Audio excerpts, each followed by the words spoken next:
And what's going on, everybody? Welcome to the Turnbuckle Topix podcast. I'm your host, Pat Dineen. Alongside with me today, I have the Associate joining me yet again. Great to see you. And we're going to be going over AEW Dynamite, Rampage, New Japan Pro Wrestling's recent pay-per-view earlier this week, Wrestle Kingdom 17, which, I didn't see it live, but I might as well have went over the Associate's house because he was giving me play-by-play information, video clips, etc., all night long. Being that it was in Japan, taking place at 3, 4, 5 a.m. So that was a great pay-per-view from what Kevin told me, from what I read, and from the film I watched on it. Definitely going to talk about that, the debut of formerly known as Sasha Banks, Mercedes Mone, and yeah, we have a lot to get into today, Kev. So first and foremost, as always, how are you? And Hey, Happy New what's up? Year to you. Happy New Year, Pat. Yeah, everything's good. I kind of made like a resolution this year to watch more wrestling compared to last year. I've kind of like alluded to that previously. Like I wasn't watching WWE or NXT. And this week, I tried to, focus on said companies more. And yeah, I liked what I saw from the first week. So it looks like the year's gonna, if things are going the way they are right now, it looks like it's gonna be a good year in wrestling. Absolutely right. Well said. And that's a lot of good things we're going to discuss during this episode. We're also going to talk about a couple of other things. Two of Right. your best friends, one being Vince McMahon and all the news and headlines he's garnered over the last couple of days, and we're going to talk a little bit about Dana White of Oh boy. UFC. He's in the headlines as well as of late. Um, but why don't we start off with the debut of Mercedes Mone, formerly known as Sasha Banks, taking place at Wrestle Kingdom 17. Now, New Year's Day, she was very excited. She was officially a free agent. She was allowed to do bookings and appearances and all that. That was part of the WWE agreement. We were only hours into New Year's Day. Sasha Banks went on Twitter. She went and wrote, "When you take a risk doing what you love, that's exciting." And the photo that accompanied that was, "Don't be afraid to start over again. Remember that this time you're not starting from scratch, you're starting from experience." So, as a matter of fact, believe the day of Wrestle Kingdom, that's when she went on her tweeting spree, right? Thanking everybody Right. involved in her career, particularly WWE. Went in the order of thank you WWE, thank you William Regal, thank you Triple H, thank you WWE Universe, thank you Crew, alluding to the Sasha Crew. I love you so much. Thank you Vince McMahon, and of course, thank you Sasha Banks, her former alias, now going by Mercedes Monet. What were your thoughts on her debut in New Japan Pro Wrestling? Right. Um, yeah, it was one of those things where it wasn't officially ever stated what she was gonna do for New Japan, but like everyone had a general, consensus of like they had an idea of what was gonna take place. And once Kari Sane ended up defending the championship, she ended up pulling up the victory. And as she's celebrating, we hear the music drop, and it's Mercedes Monet. For me, like there was a lot of things to like, and like a lot of good, like a lot of pros, some cons. For me, overall, I did like it. But I know, like in terms of like the music, some people weren't a fan of like the theme that New Japan was using for her. I don't know if that was her choice or sometimes it's the companies whatever they're using at the moment. Hmm. Especially with like copyright issues. So for all we know, when they're in San Jose, the music could be different. That's just something to keep in mind. If it's not, it's fine with me. The music didn't bother me. Her new look, I liked it. It wasn't for a lot of people. Me, I like it. I don't mind. I like when you get to see wrestlers do like outlandish outfits. It's very creative. You always want to stand out. You never want to, be in the back of the classroom hidden. Per se. You want to stand out as a pro wrestler. The only thing that I wasn't crazy about was her execution of her attacking Karishan. It didn't plan out the way that I guess either wrestler wanted. Her The new timing was finisher. yeah, the timing was off. So that was just like uh, a little stain on her debut. Other than that, I enjoyed what I saw. Brian Alvarez, I don't know if you had seen what he had said a few days ago, what he said in regards to that finisher, the botched finisher that everybody was getting on Mercedes about. Was it Mercedes? Was it Kyrie? What Brian Alvarez went on to say is what happened was she was going to do the gory special. I guess that's the name of her new move. And Yeah, as she spun her around, Kyrie was supposed to land on her feet to take the DDT. For whatever reason, and as Alvarez said, and I actually have some conspiracy theories that he had heard. I don't know why Kyrie wouldn't.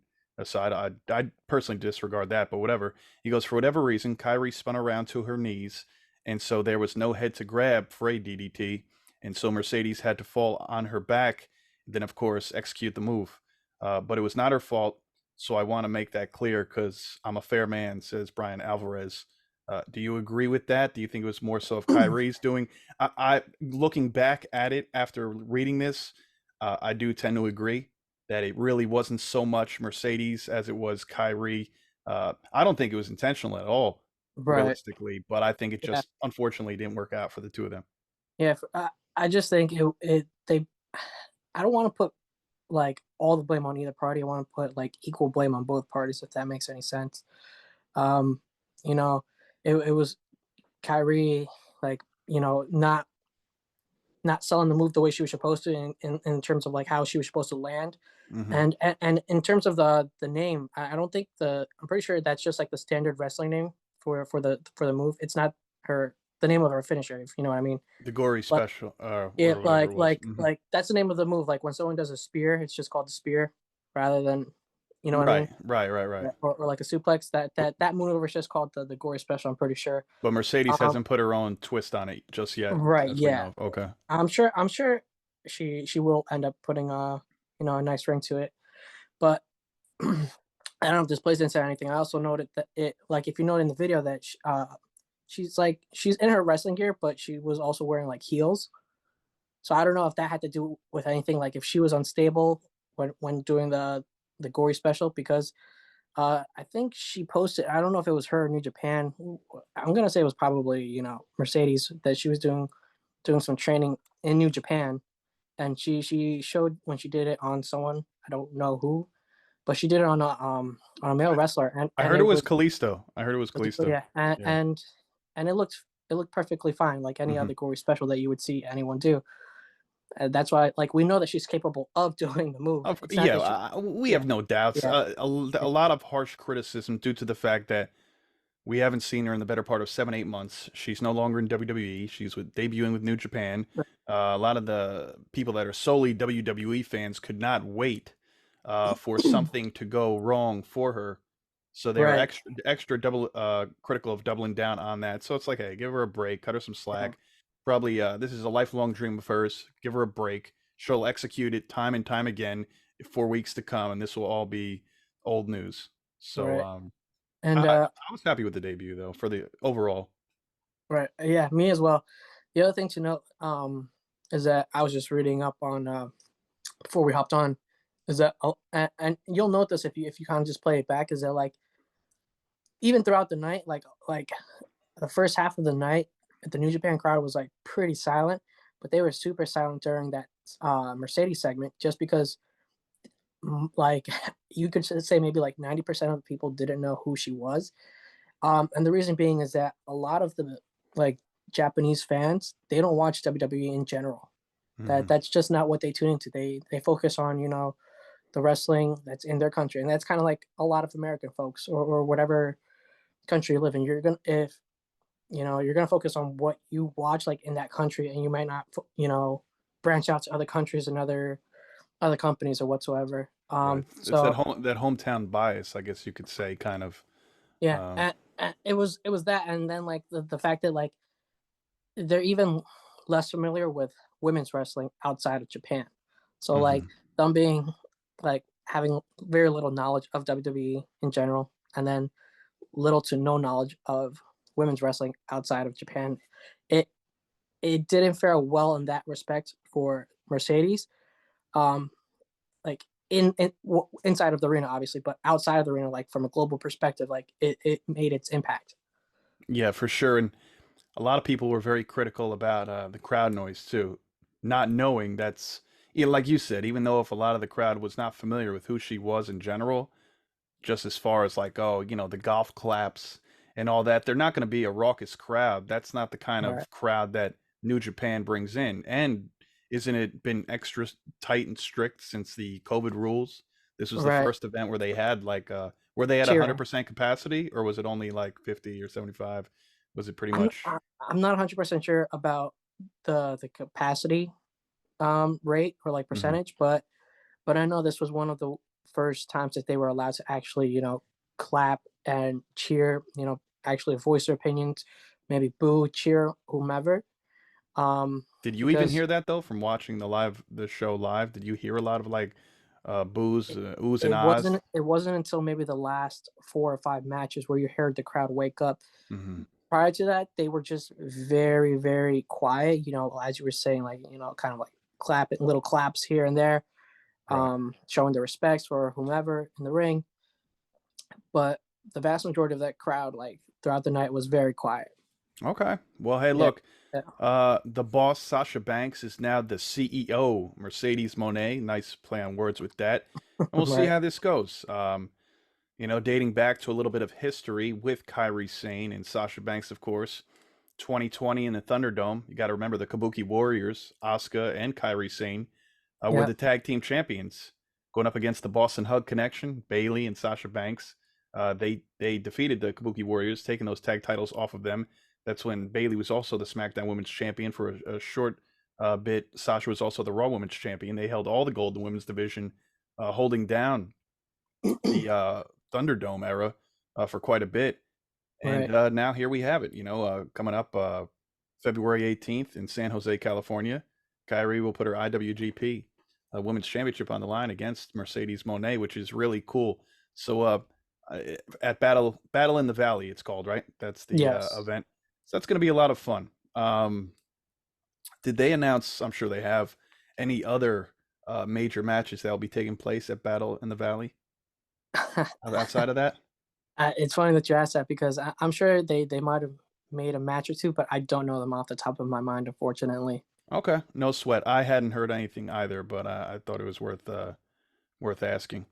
Um, a few other points I wanted to touch upon as far as Kyrie Sane. She had put up a post the other day as well, which was kind of cool as far as like, just kind of looking back at the time with her and Sasha Banks in the past. Oh, and by the way, I got to mention, I believe you sent this to me this past Friday. It was 11 years since Kyrie debuted, right? In professional Hmm. wrestling. She wrote, "Look at this pirate. Even if I was laughed at or I was told I wasn't cool, I kept doing it without wavering. Thanks to you, we are now able to sail in the open sea. Thank you." So that would be no mathematician here, Kev. Work with me. But 11 years was what, 2012? Yeah, That yeah, she give or take. debuted around January uh, 6th, January 5th or 6th, 2012. So look at her, man. I always liked Kairi Sane ever since she won Hmm. the Mae Young Classic back in 2017. I think she won the first one, 2017, against Shayna Baszler. I've always been a big fan of hers. So Kairi Sane also posted on Friday, actually, around the time you sent me that, on Twitter. What a life! There's in 2019 a picture of Sasha Banks and Bailey when they first won the women's tag team championships in early 2019 in an NXT ring with Kairi Sane and Io Shirai when they were the what was their name? Their tag team name on NXT. Uh, I I feel like they were like the Sky Pirates or something like that. might have been something along those lines. Um, Yeah. and what a small world. Now we have Mercedes Monet, Sasha Banks going up against Kyrie in Japan or Cali or whatever, and then Bailey and Io are in Damage Control on Monday Night Raw, which Right. is pretty cool. Then you have 2020. There's a picture like I just discussed, the Thunderdome era, Asuka and Kyrie, the Kabuki Warriors with Boston Hug Connection. And then there was a picture, of course, of the other night of Mercedes Monet confronting Kyrie. So pretty damn cool. Hoping for the best for both of them. They're both great pro wrestlers, and see what happens, right? Yeah, absolutely. Yeah, and let's not forget that she did have her support group there. She had Bailey, of course, was in Japan. I don't know if everyone knows that. Yes. Also, had Naomi was there, and Mm-hmm. of course FTR, who was wrestling on the card as well. Which was a fantastic photo that they all took backstage. They have that side by side picture of a couple of years ago when they were all in WWE together, Right. and now the vast majority of them are outside of Bailey. uh, with Mercedes and FTR all being, having left WWE. But we'll get to FTR in a little bit. I definitely want to discuss them, especially being that they lost all three sets of tag team championships within a 30-day span, leading to the thoughts and rumors and potential of who knows, could we see FTR, uh, the revival yet again in WWE in 2023? I don't know their contract specifics. Do you know when their contract's up with AEW? No, I don't. Well, they ended up signing. Was it not 2020, right? And most of these contracts are usually somewhere between, give or take, 3 to 4 years. Hmm. So, if anything, that they might have signed a 4 year contract. I would have loved to see them. Not that all hope is lost just yet, but I would have loved to see FTR get a another AEW tag title reign because the first one was in they were still in Jacksonville, right? Yeah. And they're much deserving. Speaking of Jacksonville, Saturday night, Jacksonville Jaguars 2022 AFC South champions. You catch that game? I didn't catch most of it. I caught like just kind of a little bit here and there, but I saw, yeah, they won. What is it, 20 to 16? 2016. Well, they had a big fourth quarter, 10 nothing. They defeated them in the fourth quarter, which was huge. Got them the victory. So, good for Jacksonville. Good for the Khan family, Tony Khan and what's his father, Shad Khan, Yeah, something like not that. Shaka Khan. Not shocked. So good for them, man. That's awesome. And it was funny because I was talking to Danny earlier about he wanted to see Jacksonville win. Initially, I kind of wanted Tennessee, but then I was like, you know what? It made a whole lot of sense. He was talking about everything, Doug Peterson and so on. So I kind of rooted for the Jaguars after he convinced me. But I was thinking AEW, Jacksonville, home of AEW. Then we think of Nashville, Tennessee. That's the home of TNA, right? That's where that all began Yep. 21 years ago. So how about it? Right. Yeah, and I know. Not that like I said, I wasn't really watching the game, but I saw some posts where Tony Khan was like super elated, just that on the sidelines that they won. So yeah, good for them. Good for them, man. Look, before we last bit of football, I'd be remiss if I didn't discuss it. Good news as far as Damar Hamlin's progress is concerned, right? He's been Mm. doing pretty good. Um, Obviously, last week in Monday Night Football, that injury that was very life-threatening and scary. But he made an Instagram post on Saturday. He wrote on an Instagram post, "When you put real love out into the world, it comes back to you three times as much. The love has been overwhelming, but I'm thankful for every single person that prayed for me and reached out. We brought the world back together behind this. If you know me, you know this is only going to make me stronger. One long road. Keep praying for me. Hashtag number three strong." So the best part, which is one of the photos he put up on this post, and when doctors said to Damar Hamlin in response to Hamlin asking who won the Bills Bengals game, they wrote yes, or they said rather, yes, you won. You've won the game of life. I thought that was a pretty great response. So shout out to him, man. I'm glad that who knows if he'll play ever again. He's only 24, but most important thing is he's alive and seemingly getting healthier by the day. Right. Absolutely. It, it was one of those things where um, even if you weren't a sports fan, it ended up hitting you in the heart. It affected a lot of people either that night or the following day when they found out that breaking news of that tragic injury, and all of us were just crossing our fingers, hoping for the best, and thank goodness that he's finally awake. He's obviously breathing, and he's able to communicate with those around him. Yeah, hell yeah. Not bad for under a week already, making major progress. I think you know, even if you do have a team in the playoffs, obviously you're cheering for your team. But if you don't, especially have a team in the NFL playoffs this year, you're going to want to cheer for the Buffalo Bills. That's for sure. Yep. So, also, one more note regarding Damar Hamlin. There's a GoFundMe. Well, I don't know if you had seen this the toy drive bit. Mm-hmm. A GoFundMe which benefits a charity started by Buffalo Bills safety. Damar Hamlin has received more than 3.5 million in donations in the wake of the NFL player's shocking injury during last week's Monday Night Football.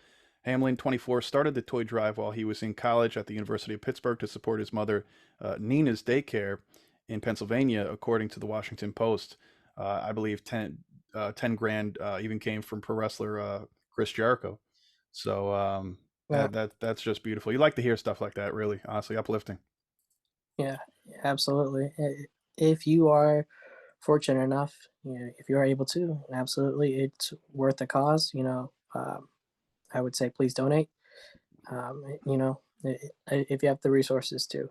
And it's crazy because I remember, the next day when they were obviously doing the reports and mentioning said charity, they were kind of like showing the amount like hourly, and it was jumping constantly.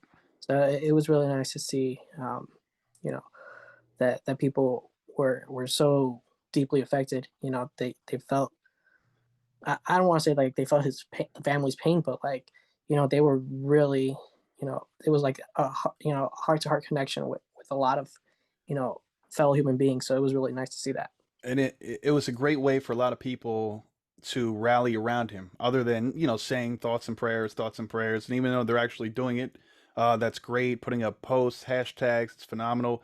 But they actually had somewhere where they could actually, hey, chip in, whether it's $5, 500, 5,000, however much you could afford to donate to that toy drive. That's so awesome. I mean, man, the Mhm. goal, by the way, which I didn't even mention, the goal I think was like not even $3,000. I think it was like 2,500, and then to exceed 3.5 million. I mean, Lord knows what it's even at now. That was I believe as of Friday night or Saturday morning, it was at 3.5. So I'm sure it's even higher than that now. Yeah. Awesome. So Yeah. last bit of you know, sad news, I guess, and then we'll get into our review of AEW Dynamite, of course. I'm sure you had heard that Dustin Rhodes, aka Goldust, for those out there, his mother passed away the other day. He wrote, I am very sad to say that I lost my mama today. She was an incredibly strong mother who was loving and resilient to her dying day. She taught me everything, and I am the man I am today because of her. I am so saddened, but so happy she is no longer in pain. Rest in heaven. So, shout out to good old Dustin Reynolds, man. Dustin Rhodes. He's we've seen him all our lives watching professional wrestling. So shout out to him. Of course, him and Cody Rhodes are half brothers, being that they have different mothers.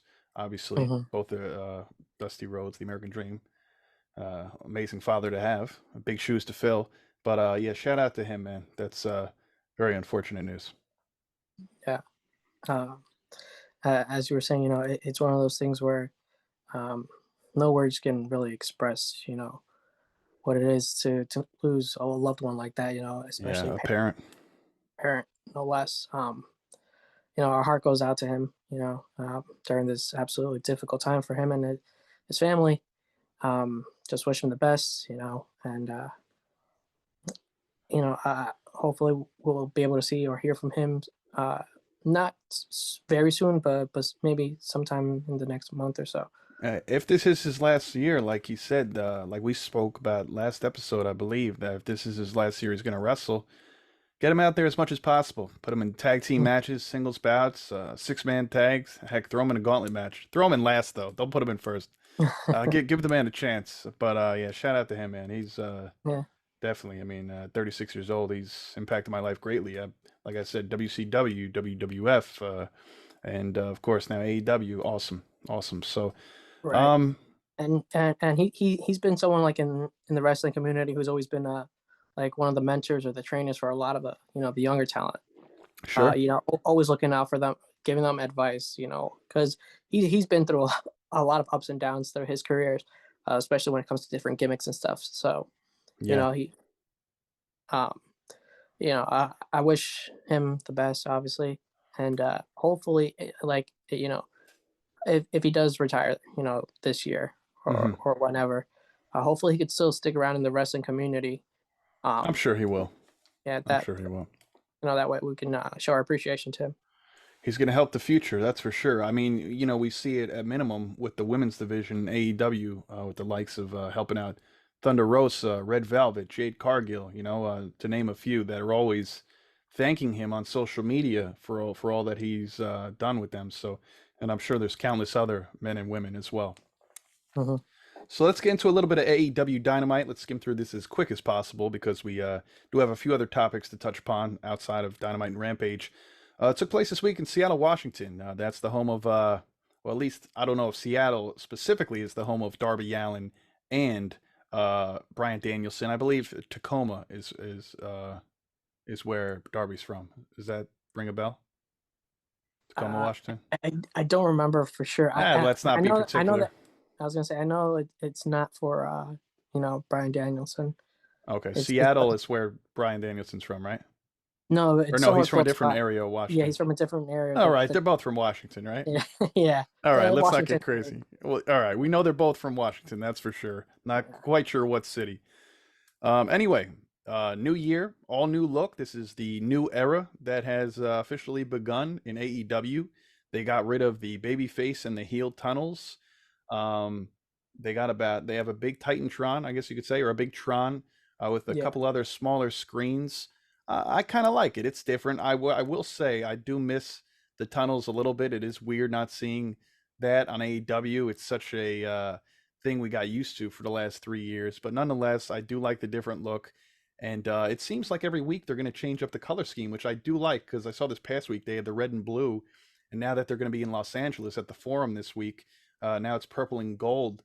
So it seems like they're going to constantly have an ever changing Mm. color scheme, which is very interesting. You know, Monday Night Raw, we're used to red. SmackDown, we're used to blue. NXT, we're used to black and gold. And now it seems like AEW Rampage has kept the same colors, it looks like, but Dynamite, it seems like it's ever changing outside of like a white logo. So I'm here for that. What are your thoughts on the whole new look? Oh man, Don't sound it's too keen on it. yeah, you know, initially before the whole debut of the brand new year, the new show, the new setup, the new stage, whatever. My mindset was like, hey, I don't I don't really care whatsoever. I was like, just improve the product. If this Yeah. is your way of saying this that you're going to improve the product, um, then by all means, yeah. If this helps you, sure, go for it. Do I like the way it looks? Yeah. Because I didn't really catch any of the photos like beforehand.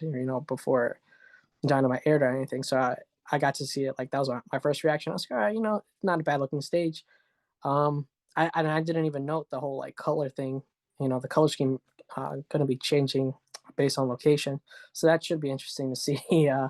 if fans like that, if they're into it, and if not, that's something that they can always just kind of you know brush under the rug, and they could just maybe who knows in like 3 months they could be like, what, we're just going to stick to one color. Yeah, I do have to applaud Tony Khan on his Dare to Be Different style. that is He's true. he's Yeah. definitely willing to try things, and I think, like you said, if this doesn't work out, they could always go back to a safe option, a solid weekly color scheme, and I'm okay with that. One thing which is really cool that he got the rights to, especially for that 7-part series. It Oh seems like right. he's using it every week. The NBA on NBC theme. I Yeah. love that as a kid. Now, don't get me. I think there's a time and place for it. I guess he probably paid a significant amount of money for it, so I'm sure he wants to Mhm. play it as much as possible, and he loves the theme. I love it too, but I feel like they should use it for like marquee matches only, or like maybe certain pay-per-view events or specials. I think using it every week, it's becoming a bit overdone. Like it doesn't make sense when you see I don't know, Matt Menard and going Angelo Parker going up against, I don't know, name a tag team. Like it's Right. got to be like a big title match or something, you know what I mean? It's funny because while I do like the whole NBA thing, the little song that they had that they would use, and now that AEW acquired like the rights to it, right? Is that Hmm. it? That to use it said Yeah. song. I'm not crazy about them using it. I don't know. It doesn't hit me like It a doesn't wrestling. fit a lot. Yeah, it really Yes. it's for the NBA, so Yeah. And every time I it's a hear it, weird, yeah. this I don't know. Maybe this is just me. I feel like listening to Nelly. He has that song. Was it Heart of a Champion? Mm, And like in the beginning, they have that beat. So I, right. I'm either thinking of like Nelly or I'm thinking NBA. And when I hear that like that tone, it's it's not Dynamite. It hasn't connected yet whatsoever. I'm not sure it ever will. But hey, he paid for it. He's gonna use it. I hear that, I immediately think of the mid '90s. At my old house, I was obviously 8, 9 years old or so, and watching the Celtics or the Hornets or teams like that, the Pacers and the Knicks. Like when I hear that, that's the vibe I get. Yeah. So from a nostalgia standpoint, it's awesome. It's not necessarily something I would have brought to pro wrestling, But hey, who the heck are we? He can do what he wants when he got billionaire dollars. But I'm okay with it. Like I said, once in a while being used. If you just want to plug it in for a big matchup or like emphasize, like, hey, this is a big deal, whatever. But I don't want to see it. Ruby Soho versus Anna Jay. I don't need it. You know what I mean? It ain't whatever. So moving on from that. So much for breezing through Dynamite, right? You know us. Right. Me and you are the opposite of breezing through anything. So it starts off. Matt Menard and Angelo Parker come out with the Ocho. Chris Jericho. Chris Jericho has a one-on-one match versus your boy, the centerpiece, as you like to call him, Absolute Ricky Starks. Um, by the way, God, I'm sure you remember what you said. It was hysterical. But anyway, I meant to screenshot it earlier. Anyway, the lighting was good. The sound was good initially. Actually, that's for the next segment with Moxley. Anyway, the entrance, like I said, much improved in my opinion. So Matt Menard ends up hitting Starks in the face with a baseball bat, Jericho's bat, while in the walls of Jericho, but breaks out, lands a DDT, then a spear for the victory. Jericho Appreciation Society comes out and attacks Starks after his victory. Action Andretti returns after 3 weeks. After getting, what was it, a fireball in the eye of from the Wizard, Chris Jericho, one of his 20 aliases. Shows up with a steel chair to assist Starks after Jericho hit Andretti with the fireball, like I mentioned. And then Anna Jay takes a steel chair from Andretti, who was about to hit Jake Hager. And then, of course, Tay Mello hits Andretti with a low blow. Jake Hager powerbombs Starks through a table from the ring apron to the outside. And that was pretty much that. Thoughts on this whole segment? Obviously, it was nice to see Starks get the victory, as he very well should. But what do you think? Well, I love what's going on with Ricky Starks, and we're getting to see him really rise as a star, up and coming Sure. star. Um, it's always tricky when you want to involve like Chris Jericho, Hmm. just because like it feels like whatever feud he gets involved into, it gets beaten to death like a dead horse. Yeah. And so while I'm hopeful at the same time, I'm a little hesitant, because I'm like, the what are they gonna do? They're just gonna keep doing like, um, you know, Ricky and Action Andretti versus like someone else in the JAS, and like I'm not I'm not ready for that. I don't want to see that. I hope this is kind of a. I know it's not gonna be, but I do hope that it's gonna be like a quick thing, and Ricky can move on to something else.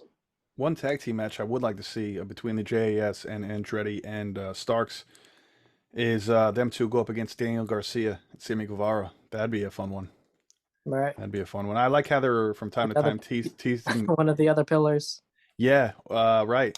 I also like how they're also teasing the tensions here and there with Guevara and Garcia. It's more so Garcia just not being down with, as you would say, Guevara's Garcia being down with Guevara's tactics, or I forget the word you usually say, but whatever he's up to these days, who knows? Not important.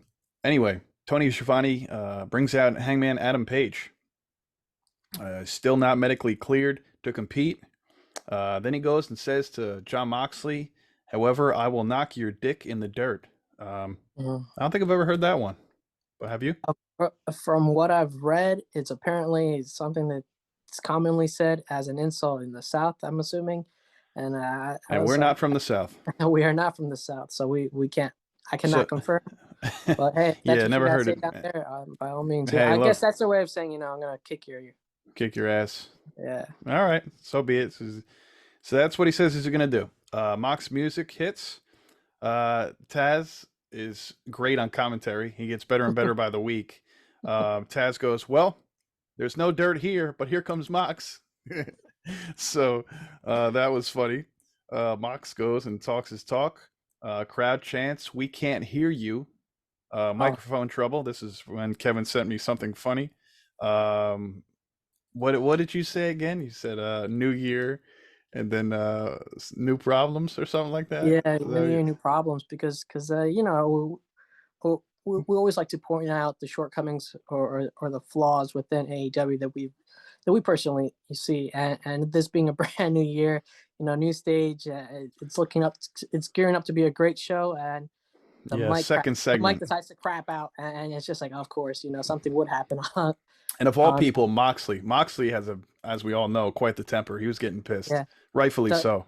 I was gonna say the good it was like, of course it would crap out on Moxley, the star of the company, but at the same time he was able to sell the segment because it made him seem even more frustrated that when he was already was walking into the Right, ring. right. And So not he everybody could recover from that, too. A lot of people would be, oh, deer in headlights, you know? yeah, He just gets more rambunctious. So he ends up, like you said, he ends up saying, "Go Seahawks! Let's get this thing back on track." and just Which was, dropping f and bombs. then Yeah, he said, "Jesus Christ," which was great. So Mox goes and says, "Your little punk ass doesn't belong in the ring with me. Next time, I'll make sure you don't get back up." To put it shortly, they said quite a few things back and forth. So I'm really looking forward to this matchup we're going to see Wednesday night in Los Angeles. It's going to be a lot of fun. I'll briefly go over that card. Just name the matches at the end of this review. I'm obviously not going to go over each match and do any predictions, but it's looking to be a very good card yeah, as far as yeah. that's concerned. And if I can point out, I don't know, this might just be me. It probably is just me, but you know, I definitely don't hate Adam, you know, Adam Page, Yeah. Hangman, but I feel like his character is kind of going in a weird direction. And stick with me now. We saw the first year when he was trying to become a champion. Ended up losing to Jericho. Hmm. Right? It seemed like he was the up and coming star at that point in time. And then you know he ended up losing his friends. So then he was kind of like the loner. And then he found what is it? The Dark Order. The Dark Order. Yeah. He was a loner who got friends. He finally had support. Was able to win. His title reign wasn't the greatest, but for me, I was just like, it's his first title reign. I think he's gonna have better ones later to come. And ever since he lost it's just I don't really. Uh, I don't have like a lot of stock in his character right now. That's just me. Like I feel like his character is kind of wavering. You know And what it is? He's um, fiery, but he's just kind of he's fiery, but he's also very bland at the same time. yes, and there's something too because I'm like I know he's great in the ring. Like I'm not gonna deny that, but it's his character, his gimmick is that it's throwing me off. And right now, the way it's heading, it looks like it's gonna hit a wall where I'm not liking what I'm seeing.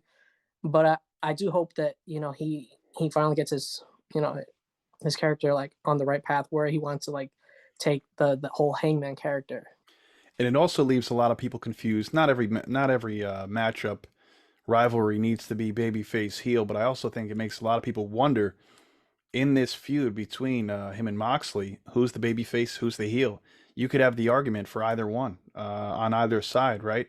You could easily say, "Hey, Moxley, he's technically babyface. Blackpool Combat Club, they're babyfaces, so to speak. Even though they're rough around the edges, Hangman's been coming off more like a heel." And then you could easily say, "Oh, he's just being fiery as usual. That's the only way he could really come across." And Moxley could turn heel in a blink of an eye, which could also be the case. Right, and it felt like they really missed. And this might just be AEW in general, but like they missed the target with him not joining, the Dark Order. I mean, he didn't have to be the leader, but it would have been great if they like confirmed like you are one of us, you're an official member of the Dark. But that never Right. happened. It got brushed to the side. We know that things happen with the contracts, AEW contracts, and like a lot of the members of the Dark Order ended up leaving. They disappeared, and they lost all their TV time. So you're just kind of like, what the hell happened? And the whole dynamic with Hangman just disappeared. So that's why I'm just like it left a bad taste in my mouth.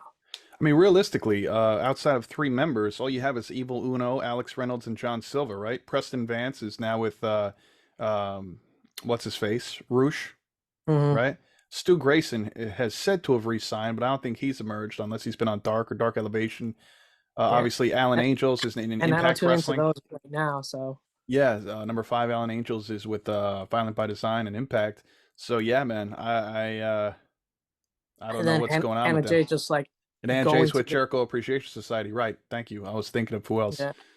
in Eh, that group. So like uh, killing the momentum of the Dark Order, I think also greatly affected Hangman and his character. But that's just me. I don't know how anyone else sees it. I'm sure he still has a lot of loyal fans, but for me, I don't have a lot of stock in him right now. Fair assessment. We had a tag team matchup for the AEW World Tag Team Championships. I'm not going to get into the whole ongoing story saga from last week between Jeff Jarrett, Max Caster, and the Acclaimed. I'm sure, if you're interested in that, you could go check that out on social media.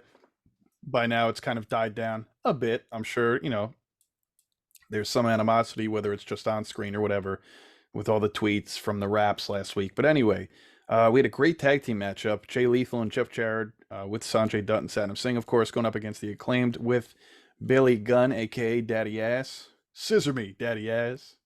So that was a great match. I really did enjoy it. Now initially, looked like Jeff Jarrett and Jay Lethal were the new AEW World Tag Team Champions, right? The referee was knocked out. Sanjay Dutt ends up getting the T-shirt, the referee shirt put on him, right? Um, I got to make sure I'm not confusing the Rampage match because they had a match on Rampage. That was the match, though, right? Where they had put the I think referee the one shirt, that you're talking about was Rampage, because was or the was that Dynamite Rampage? the one on Dynamite, was that not the one where the foot was on the rope for Bowens No, and you're right Sanjay about that. You're right pushed about it that. off, Okay. pushed it off? No, thank you. Thank you. Yeah, they I don't know if everybody out there had seen the matches, but this past Wednesday and Friday they had two title matches. So anyway, this was the one where Bowen's boot was on the bottom rope. Sanjay Dutt pushed it off, Mm. and that's when they said that you know Jarrett and Lethal won the tag team championships. Aubrey Edwards comes in. She gets her own chant. Um, because the original referee Stefan Smith did not see it. Yeah. So Well, it ends up. I was gonna say, sorry to cut you off. Well, she's a No, go ahead. Washington native as well, right? Is she? I did not know Yeah, that. yeah. I'm pretty sure that's why they were going crazy for her. Perfect, perfect. Yeah, I was gonna say they were a little more. I mean, the crowd typically loves Aubrey Edwards, but it seemed like they're a little more happy to see her. I guess you could Yeah, say. energized when they saw her. Mm-hmm. So they restart the match. It ended in the blink of an eye yet again. Bowens ends up rolling up Lethal for the pin with a little assistance from Max Caster from the outside, I believe, to help make that happen. And so they obviously retain their titles. We'll get to their rematch on Rampage just a little bit, but that was a lot of fun. I really, say what you want about Jeff Jarrett. He's up there. He's way past his prime. Why is he wrestling? But boy, he is doing a great job since he's returned. A lot of people are saying, oh, he should just be backstage. And, for the most part, I agree with that. But right now, at minimum, at least with this feud against the Acclaimed, I think it's great. He's a great counterpart to Jay Lethal. And boy, he knows how to get some heel heat. I mean, as soon as his music hits, the crowd's going nuts, ready to throw anything on stage. So, Yeah, what you think about this match? yeah. I very much enjoyed it as well. Um, and as you were alluding to, that you know, Double J, he just knows how to garner heat. Get under your skin. Yeah. And initially when he was brought into the group, I know if he was by himself, he would have done fine. I wasn't sure like how he would connect with the rest of the group. Being an additional, like, I don't know if you want to call it managerial role, but man, he is the mouthpiece for that little group. So Oh, it, the leader by far, yeah, dude. He was the missing piece to that group. They have been on television for a couple of months with Sanjay Dutt, and it was getting to be annoying. I like Jay Lethal, but it was going to be annoying. Sanjay Dutt was running his mouth too much. Satnam Singh is just standing back there, all 8 feet of him, or however tall he is. And it was just getting really redundant and boring. And then Jeff Jarrett appears 6 weeks ago, 7 weeks ago, and completely changed the whole trajectory of this faction, if you want to call it that, the stable. And it's been gold ever since because Jay Lethal could still go. Jeff Jarrett still got a little gas in the tank. yeah. Sanjay Dutt is more of a reserved role. He's still insignificant. Mm. He's still a pain. Yeah, Still trying to cheat and he's stuff, but that it's little perfect. annoying gnat flying around you while you're trying to eat Correct. outside. Yep. Exactly right. Um, so yeah, I do like what they have to offer. Next up, we had Britt Baker in a backstage interview with, I believe it was Tony Schiavone, and they're talking about this Wednesday's tag team matchup.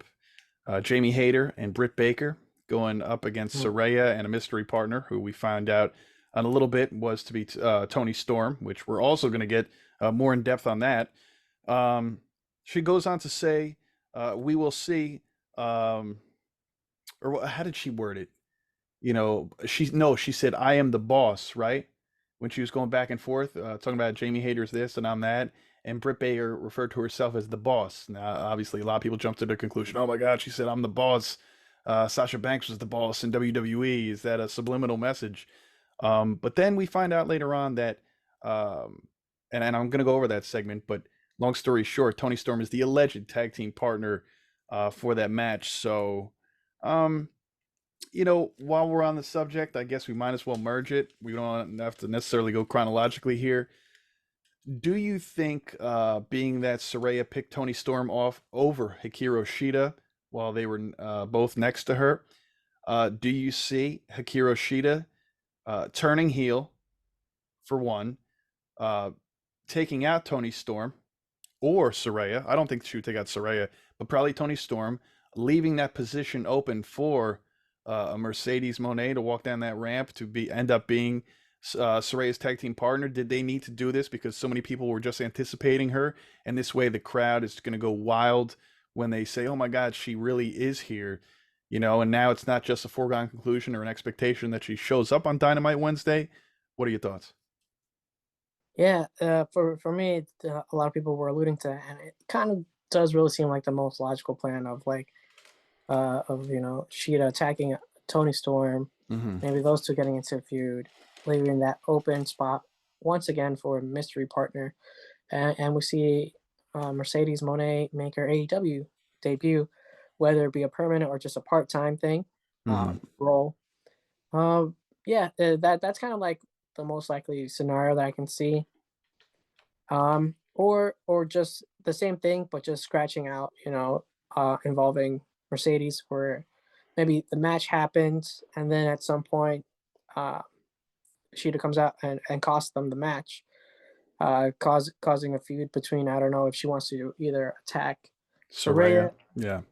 or Right, because she with has the every reason to attack Saraya because Saraya is the one who yeah made the decision. Obviously, Tony Storm was the one who was selected, but Saraya is the one who made this decision final right in front of her face, barely acknowledging her in that interview with Renee Young. And Renee was looking at Hikaru Shida like, "Oh my goodness, I can't believe she did that right in front of you."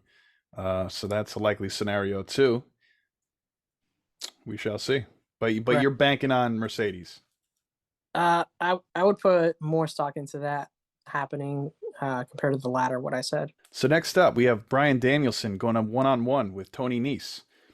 Brian Danielson, of course, got the win, as most of us would have anticipated. He goes and says, "It is great to be home." Then, of course, Danielson calls out MJF. On this night, he was calling out anybody that was from Long Island. First Tony Nese, now MJF. And MJF comes out and calls him Brain Damage Brian, as he's been referring to him as the last couple of weeks, ever since all his concussions and stuff like that, obviously. They had a back and forth exchange. I thought it was fantastic. I did express to you that I thought it was a little lengthy, but it was good. The whole thing was quality. Right. It was, I think they could have got their point across in a little less time, but whatever. So this was good. It ends up being that they're going to have a match at Revolution as long as Brian can defeat his opponents Oh, on a. Yeah, I know. We're going to talk about that in a minute. As long as Brian could defeat his opponent, what is it? Every week on Dynamite leading up till February 8th. So that's the next month. The opponents have not been identified or selected right as of yet, but no, maybe I guess we'll find out from week to week. They've done this before, which we're going to get into. And if, Brian Danielson does make this happen over the next 4 or 5 weeks, he'll get his wish of a 1 hour Iron Man match at AEW Revolution against MJF, which is going to be very interesting.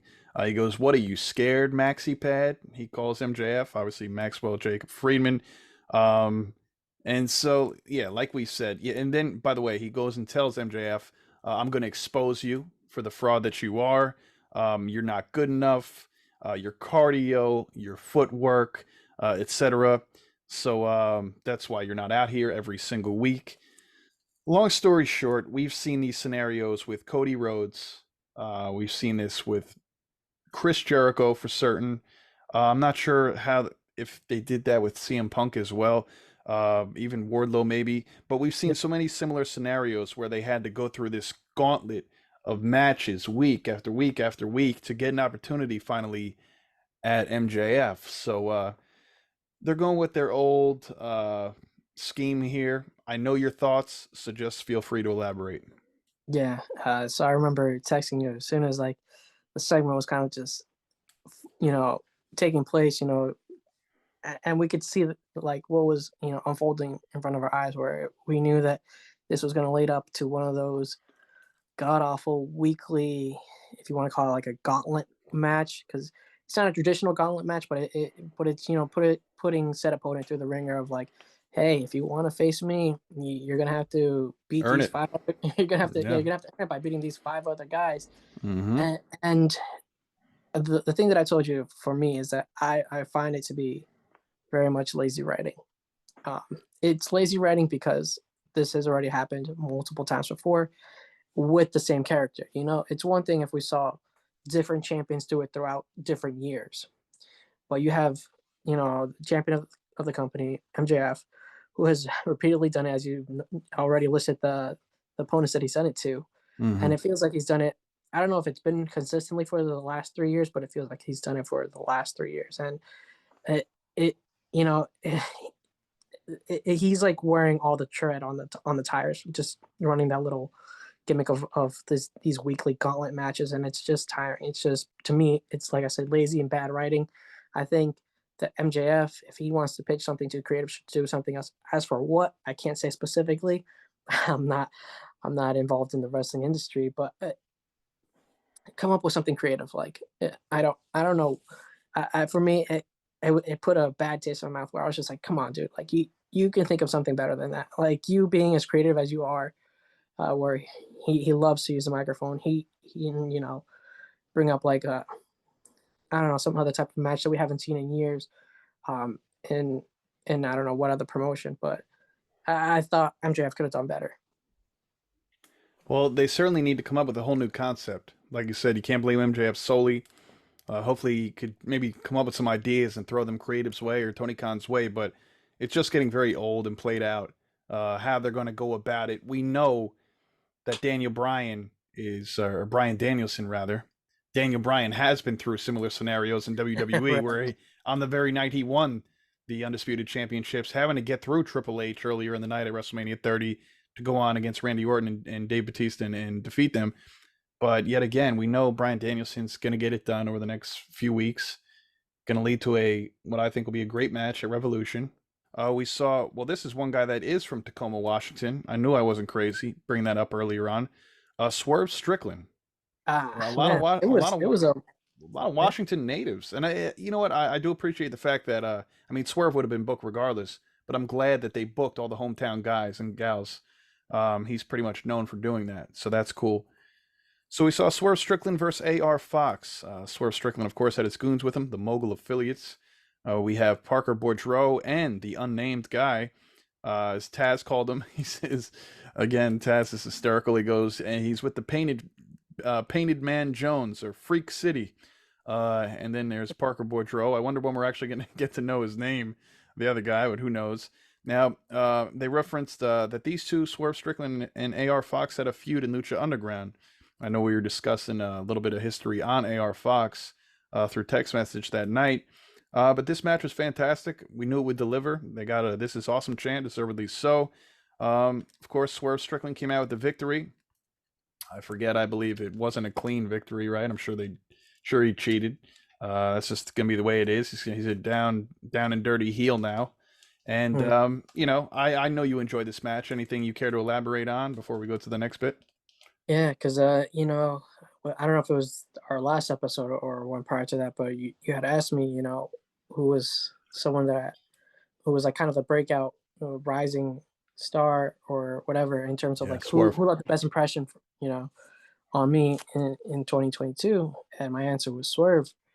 I see a lot of potential in him being, one of the top heels of AEW.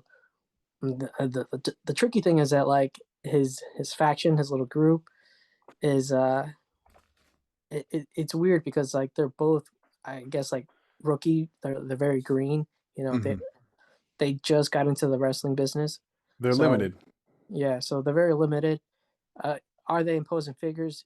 Yes, but like when it comes to their ring awareness, the ring moves, it's not.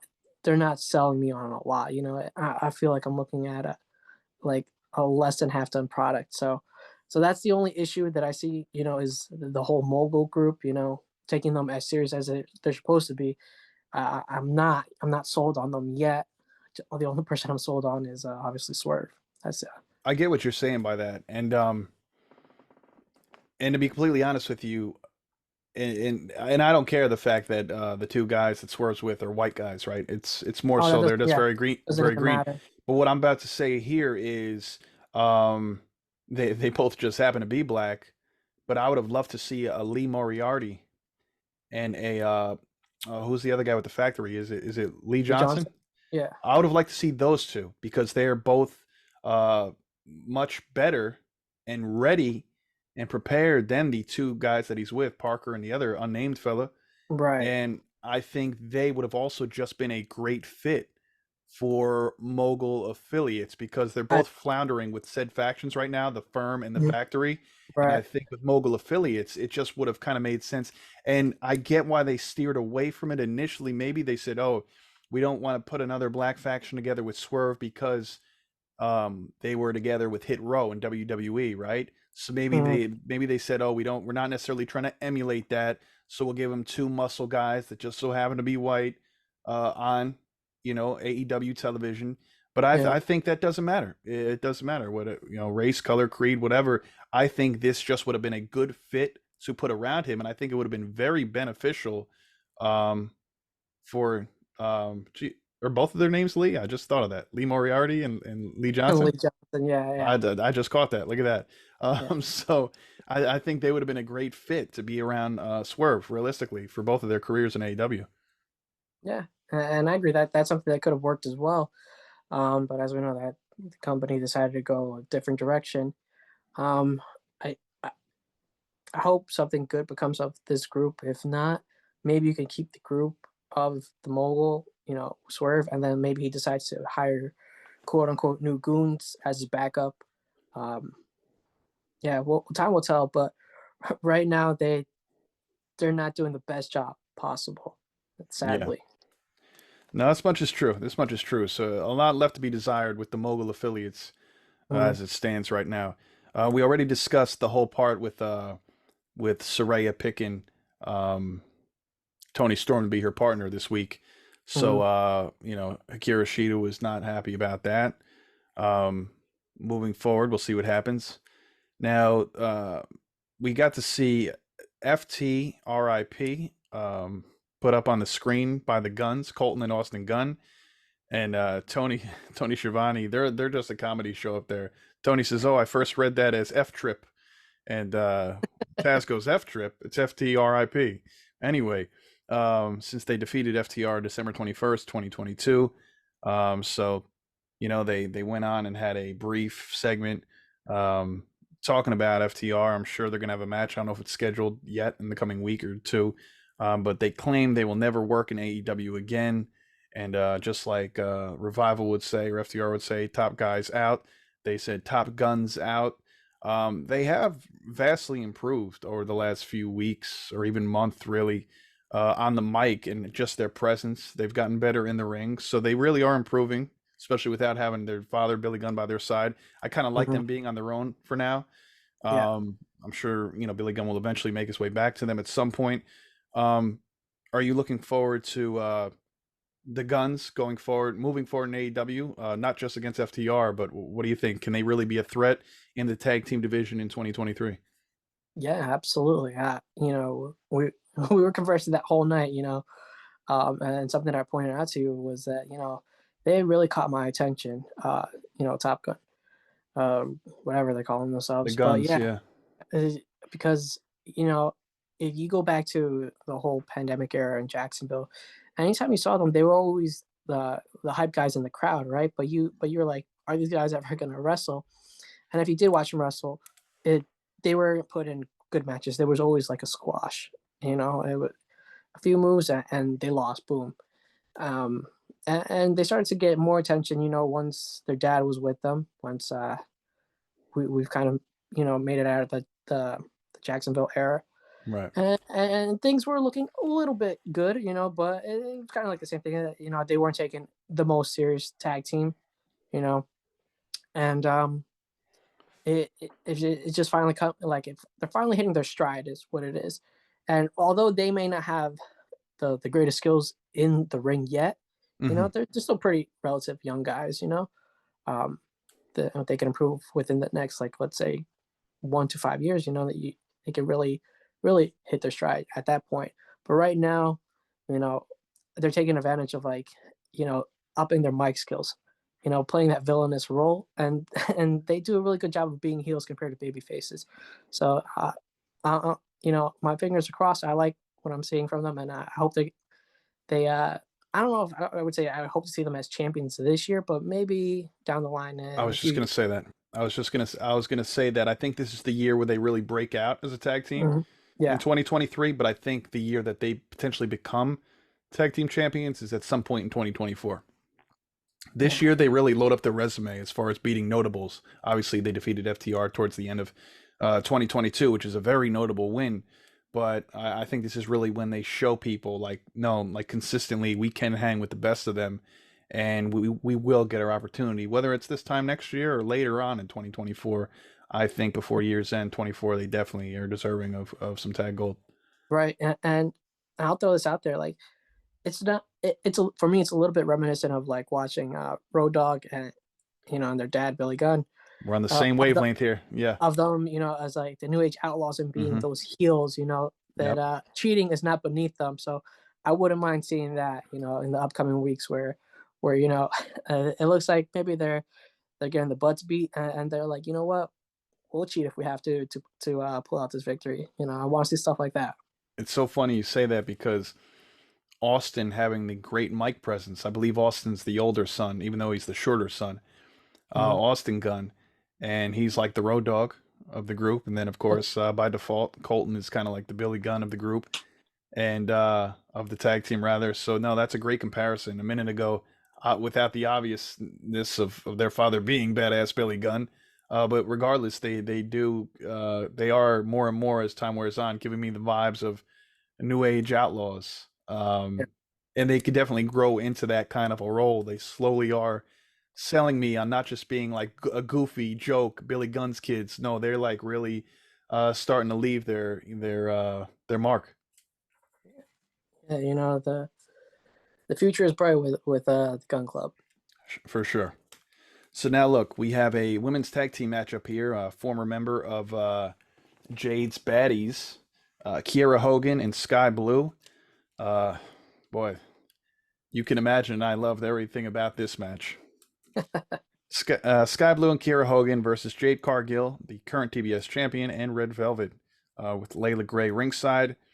Um, During the entrance, there's been obvious tension between Jade and Red Velvet in the last few weeks.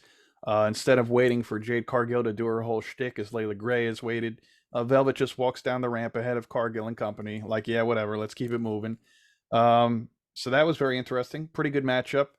Towards the end of this matchup, Jade went to demand a tag from Red Velvet. Red Velvet hopped off of the apron when Jade went to tag her in. However, it wasn't a problem. Jade still got it done.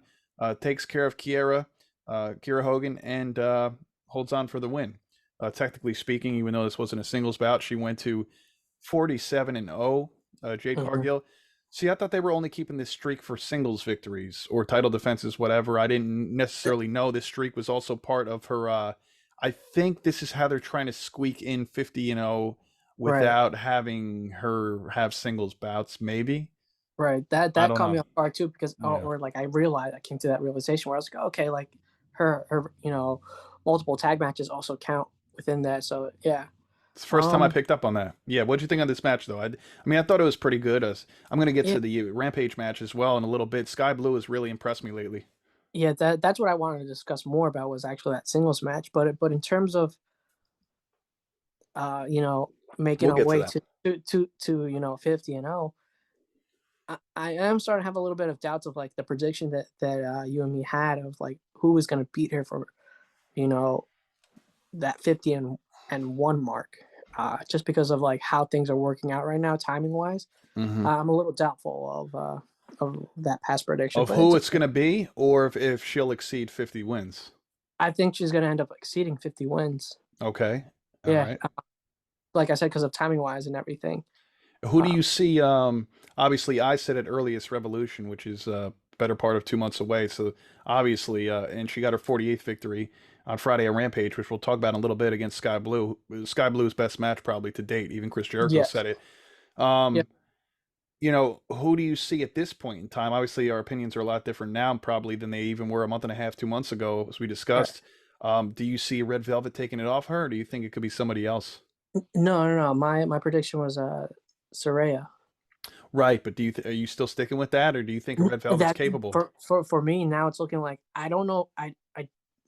I'm gonna say I don't believe it's Red Velvet. I don't think she already beat her like what 4 times. I don't know. Yeah, no, early Um, on before she was a baddie, I wouldn't be opposed to seeing that though. I think it would be the momentum Red Velvet needs. I really don't know who. That's just the thing. Yeah, no, I hear you. I hear you on that. Well, hey, look, let's get to this main event, and then in a little bit we'll hop over to AEW Rampage, some last minutes headlines, and then well, you know the deal. So main event time, right? He is the hometown guy. We don't know exactly what town, but we know he's from Washington, and that is Darby Allen. By the way, his birthday was Saturday, so happy birthday, Darby Allen. Not sure how old he turned, but I know for a fact AEW put something up on their social media. So anyway, Darby Allen going 1-on-1 against TNT champion, also Ring of Honor television champion Samoa Joe. But in this match, this was just strictly for the AEW TNT championship. Um, this was a very, very good match. Didn't expect anything less from these two men. Darby Allen is probably weighs a quarter of what Samoa Joe weighs, but you would never know that by his aggressive approach and style. It's what's the phrase, Kev? It's the fight in the dog, not the dog in the fight. So this guy, he'll go up against anybody. He doesn't care if you're Yeah, 3 foot tall or 10 foot tall. This was a lot of fun, though. Obviously, very hectic. What this match run about 14 minutes, 15 minutes, maybe yeah, something like that. We got a code red and 2 coffin drops for Darby Allen to get to secure this victory. Becomes a two-time TNT champion in his hometown, home state, whatever. And that was the end of AEW Dynamite. So thoughts on that matchup and Darby's second TNT championship reign. right. So as you mentioned, his birthday. So, I was looking it up while you were discussing it. 30 years old. I'm gonna know what that feels like. Yeah, look But at that. You guys are right around the corner from birthdays. Good way to start the 30s. right. Um, well, it wasn't something I necessarily wanted. Just and it's not that I dislike Darby Allen. You know, it's something we've already seen. So I was just like, if he wins or loses, it's kind of fine with me. But with him picking up the victory and getting said title, I feel like it's kind of reinforcing that maybe this is going to be the year where Tony is starting to really heavily focus on said uh, four pillars. That were Right. staple in the company when it initiated. We're starting to see the mic skills improve of said Jungle Boy because that's always been his biggest weakness. I think between like wrestling wise, he Jungle Boy has always been the one that stood out to me of having like he's all of them are kind of like well minus MJF, all of them are very daring. You have like Sammy style of wrestling, you have Jungle Boys, and then you have Darby Allen's, and you can see like the variety of like craziness between them. Yeah. But to me, Jungle Boy has always felt like he's got a little bit of crazy, but he's also like a pretty safe worker. So I've always liked that. That's what always stood out to me between Hmm. those three. Um, and you know, I don't know. In general, like like I said, picking up this title, I feel like it's going to be like that year of the four pillars. Maybe at some point Jungle Boy decides to get that All Atlantic title. Right? That'd be nice. You have MJF with the main title, and you have like the vast majority of them as champions.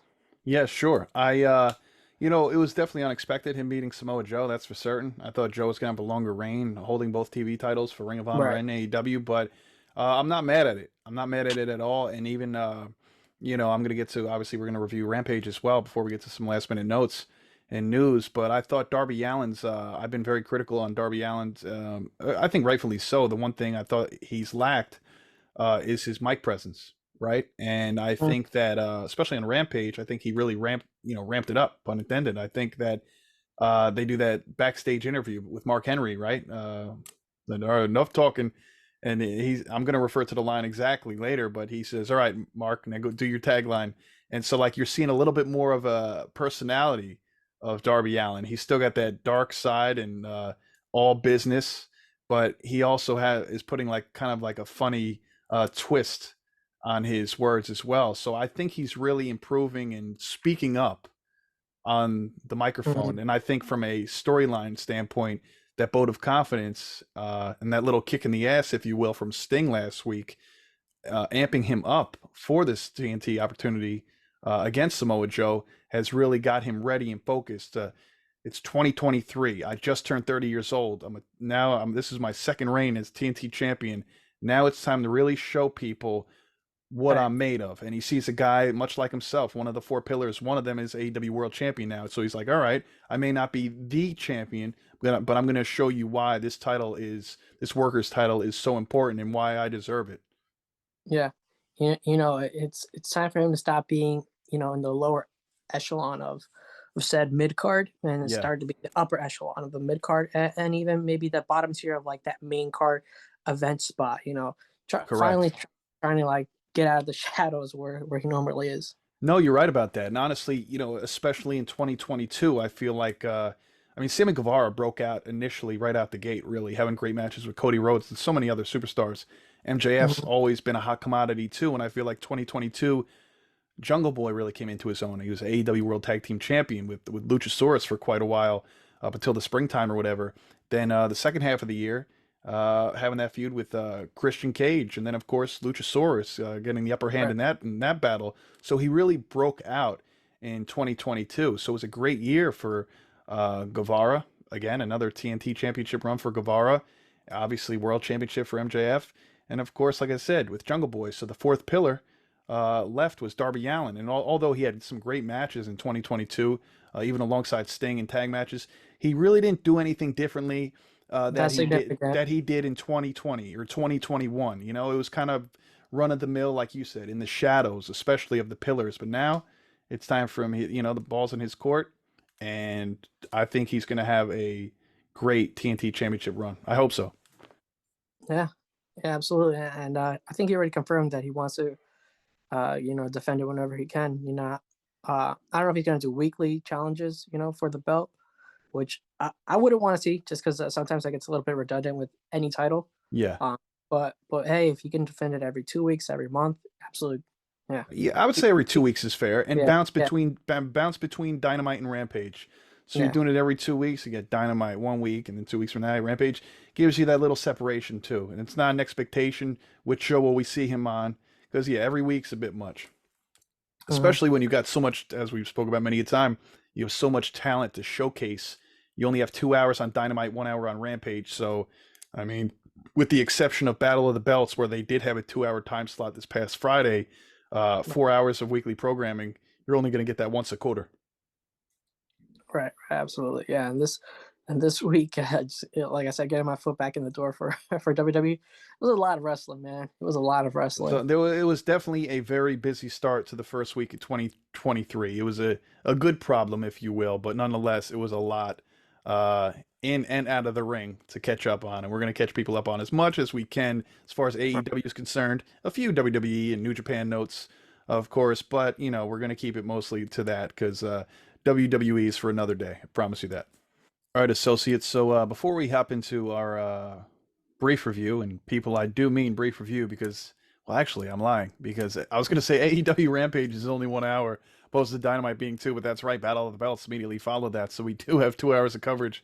Let me just say, I think we'll fly through that quicker because there honestly was less to cover. So, nonetheless, few points before we hop into that. Of course, Brian Pillman Jr., Kev. one half of the Varsity Blondes. Um, formerly with Julia Hart. Julia Hart has since moved over to the House of Black, of course, a few months ago. And his tag team partner, Griff Garrison, is out injured. I believe he had surgery recently. I'm not sure on what. I'm not sure the timetable of how long he's out. He's been kind of down on luck before, rather this lately, shall I say. And so, there was a video clip the other day. I believe it was after uh, or during a episode of AEW Dark, where it was one of the original Four Horsemen, of course, Arn Anderson, with his son Brock Anderson, and then there was Brian Pillman Jr. So they have this video if people want to check it out. I'm sure it's on AEW's YouTube or whatever. But more importantly, Brian Pillman retweeted with this video, and he goes and says, the past few years have been rough. We lost Julia Hart. We lost our name, our spot. I lost my mother. And now my tag partner is injured, and I don't know when he's coming back. Arn and Brock Anderson may be my last chance to find success in AEW, but it's a damn good chance at that. And then, of course, he wrote 4H at the bottom, Four Horsemen, after remember his father in WCW for a short period of time. Brian Pillman was a member of the Four Horsemen. There's been many variations of the Four Horsemen over the years. They had Sid Justice, of course. They had Lex Luger. So many different counterparts in the group. Dean Malenko, Chris Benoit, of course. So, storylines aside, realistically, a lot of what he's saying is absolute truth. Brian Pillman Jr., this is actually how he feels. A lot of this has happened to him. Yeah. Of course, Julia Hart was moved from a storyline standpoint from them. But nonetheless, he did lose his mother. He has lost his tag partner due to injury.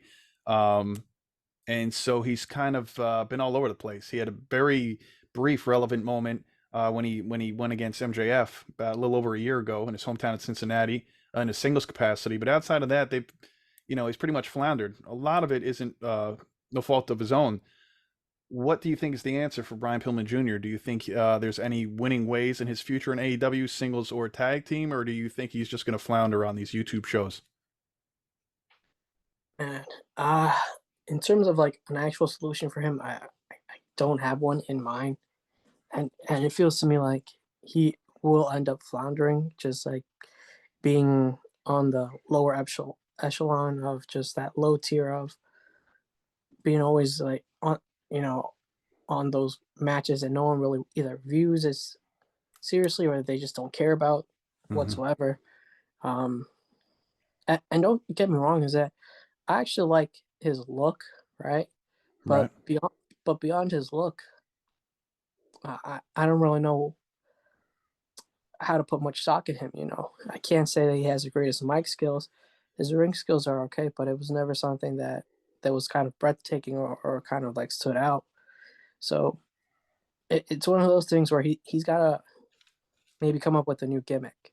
That's the only thing I can think of. All right. Uh, that if that might be his save. I think he said, as you mentioned, that he thinks the Four Horsemen, that Brock Anderson and his dad Arn might be his last saving grace. But I feel like he's sticking to the realm of like if he wants to like be like that guy that was a varsity blonde with the mullet and everything. I don't know. I feel like Are you trying to say, Kev, that a mullet can't get over in 2023? I'm saying I do think a mullet can because I said that I like his look, but his gimmick something's got to change. I don't know if he wants to go darker or brooding. I don't know what it is. Yeah, Maybe a change needs to happen. maybe he Yeah. wants to channel like I feel lame like saying this, but kind of doing like a junior thing where like he's trying to emulate his dad's character or something. I don't know, but whatever Brian Pillman Jr. is doing right now, I don't think is working character wise. Well, I feel like they kind of did. He kind of did in a sense because Varsity Blondes, the Hollywood Blondes, was Stunning Steve Austin and Flying Brian Pillman. So they already took that name from it, the Hollywood Blondes to the Varsity Blondes. So they already did that. So even though he didn't completely take what his dad was, he did call himself even on the Indies, Flying Brian, I believe. So he did kind of already take that path Yeah, in that of taking after respect. his father. And I don't want to say he failed at doing so. I think he's done a great job leading to where he's at today. But what can get him to the next level? I do think a change needs to happen. It would be different if Arn Anderson suddenly took Brian Pillman Jr. under his wing, but by default, and I understand, of course, Brock Anderson. Yeah, Brock Anderson. It's weird saying it. I feel like I want to say Brock Lesnar, but anyway, his son, Brock Anderson, he's good. He's all right.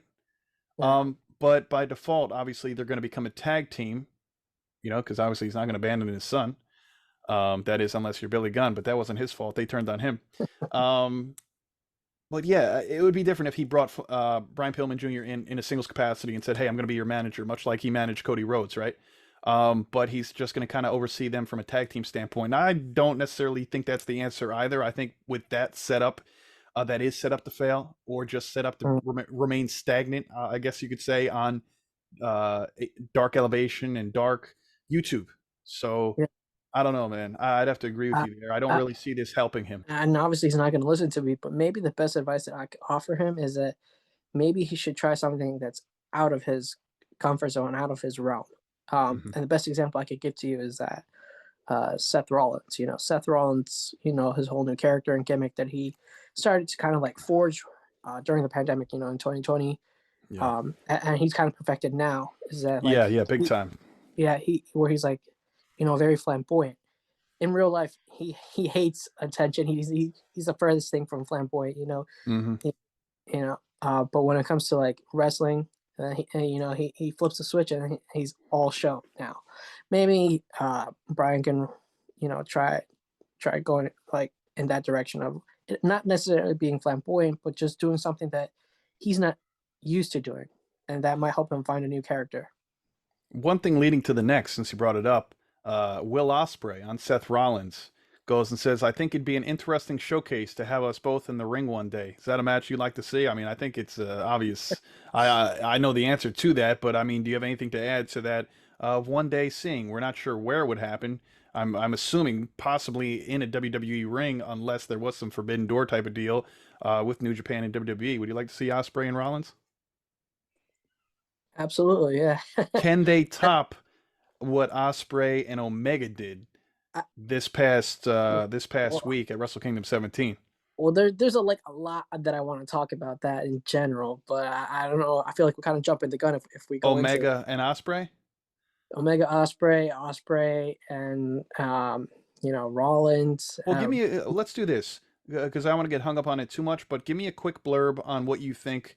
Blurb, that's not a word I use very often. Why don't we just give me a quick 2 cents on the potential of an Osprey Rollins one day dream match, I guess we'll call it. And then I want to get in real quick and elaborate on their match at Wrestle Kingdom 17, Omega and Osprey. Yeah, I think it would be a equally great match as the one that he had with Kenny. But the match, and I'll just add this extra in before going into further discussion, is that the dream match that I think I would want to see is Will Ospreay, Seth Rollins, and Kenny Omega in a triple threat. That Okay, I thought you were going to say that Omega versus Rollins, but yeah, why not have all three of them? that would be the That'd be best. awesome. That would be the best dream match. Prior to Osprey's match against Kenny Omega defending his United States Championship on Wednesday, he said on Twitter, "Tonight is the first time I'm going to hear Japanese fans cheer in my match for 3 years. Felt like 3 years being in confinement, but I've heard glimpses of you. Today, it's really important to me to finally be comfortable in my own skin again, be the guy I was meant to be." Again, that was the evening prior to his match against Omega, which you said, you know, you thought it was Omega's best match since either leaving New Japan or joining AEW, correct? Yeah, yeah. Since literally his last match in New Japan, Who was his last match against, by the way, before he uh, had left? Do you know? Tanahashi. Tanahashi. Okay. So look, I'm going to give you the floor here, and then I'll add my 2 cents at the end. But it's being that you sent me many clips of this match, excerpts, highlight reels, and I appreciate them all. I looked at them, looked at their elaborate entrances, which were phenomenal. Mm, Um, this match. I know you sent me the rankings and stuff. That was the top rated match, right, of the whole show by a long shot, yeah. pretty much. I guess in as little words as possible, because I know we could talk Uh, about this all day. I'm not limiting you though. This isn't Twitter, 140 characters. Tell me, your thoughts on this match. it, so this match, going into the match already, I had picked what match that I thought was going to be match of the night, which I had said was going to be the the junior heavyweight championship. I thought that was going to be the match of the night with it was basically a fatal four way. I was like, I was trying not to be biased. Me being a big Kenny Omega fan, I said, what? Maybe that'll be second or third match, best match of the night. Right. And boy, oh boy, was I wrong because from the moment these guys did their entrances, great entrances. If you guys haven't seen them, and maybe just Yes. heard about them, please check them out on YouTube. Very good. Great, where Kenny's a big. Well, you could call him a big nerd. He loves his video game. He's all about the nerd culture. So he pays homage to one Sephiroth of Final Fantasy being the one winged angel, which he names his finisher, and indeed is a finisher, one of the only protected finishers in all of professional wrestling in any country or country. Um, then you had Will's entrance with his group as well, the stable, the faction, United and boom, Empire. Yeah. yeah, and you could feel that presence where like, oh man, this match is gonna live up to the hype. And whether you were watching the English commentary or with the Japanese commentary, both of them were just selling the match so much throughout. They were going crazy, on the mics, Rightfully so. right, where you could feel the excitement of the commentators, and when you can feel their excitement, you know that you're watching a good match. When they're pressing the other wrestlers backstage, the best example I could give you is like when who was it when Bianca Belair and who was she versing at WrestleMania where everyone in the back was just like coming to watch What, her. Sasha Banks at WrestleMania 37? I guess it was Probably. that. Yeah, when they main evented night one, probably. Yeah. And It was fantastic. they had people from the back, coming to the side and watch this. They're like, this is living up to the hype. And it was the same thing with this match where you had a lot of intensity, ferocity, and some people might be saying to themselves like, oh, I've you know when Kenny Omega first came into AEW, they're like, oh, we've heard that this guy's the best wrestler in the world, or at least one of the top, maybe top five. And maybe in their minds he hasn't lived up to said expectation. They're like, you know what, he's good, but he's not great. And I can understand that standpoint because he started wrestling a bit of a different style where he wasn't as ferocious. Um, I always said he wrestles like kind of a hybrid style where he can do a lot of different things in the ring. He could be high flying. He can, just ramp it up. Um, the best examples I could give you, they kind of wrestle this style are like a Daniel Bryan, a Seth Rollins, a Will Ospreay, or a Kenny Omega. Mm-hmm. I put all those guys in the same category of that wrestling style. And like I was saying, maybe people didn't believe it, but you got to remember that when he left New Japan, he and was with AEW, he had some injuries that he was just still wrestling with, and it wasn't until this year this past year in 2022, like, the vast majority he was gone. He was recovering. I don't remember how many months he was gone for.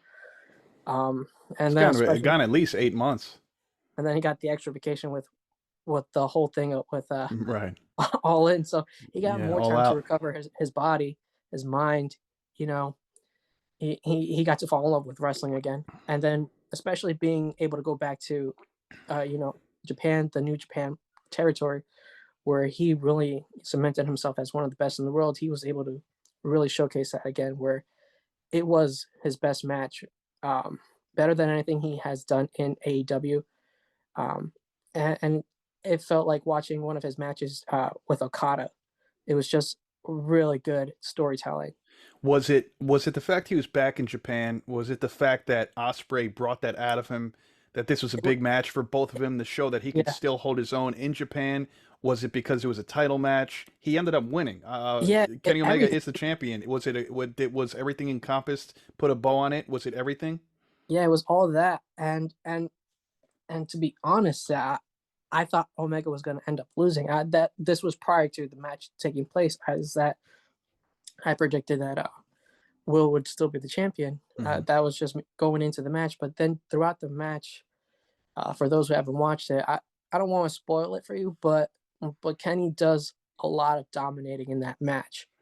Uh, so much so that he ends up winning. Hmm. Spoiler alert.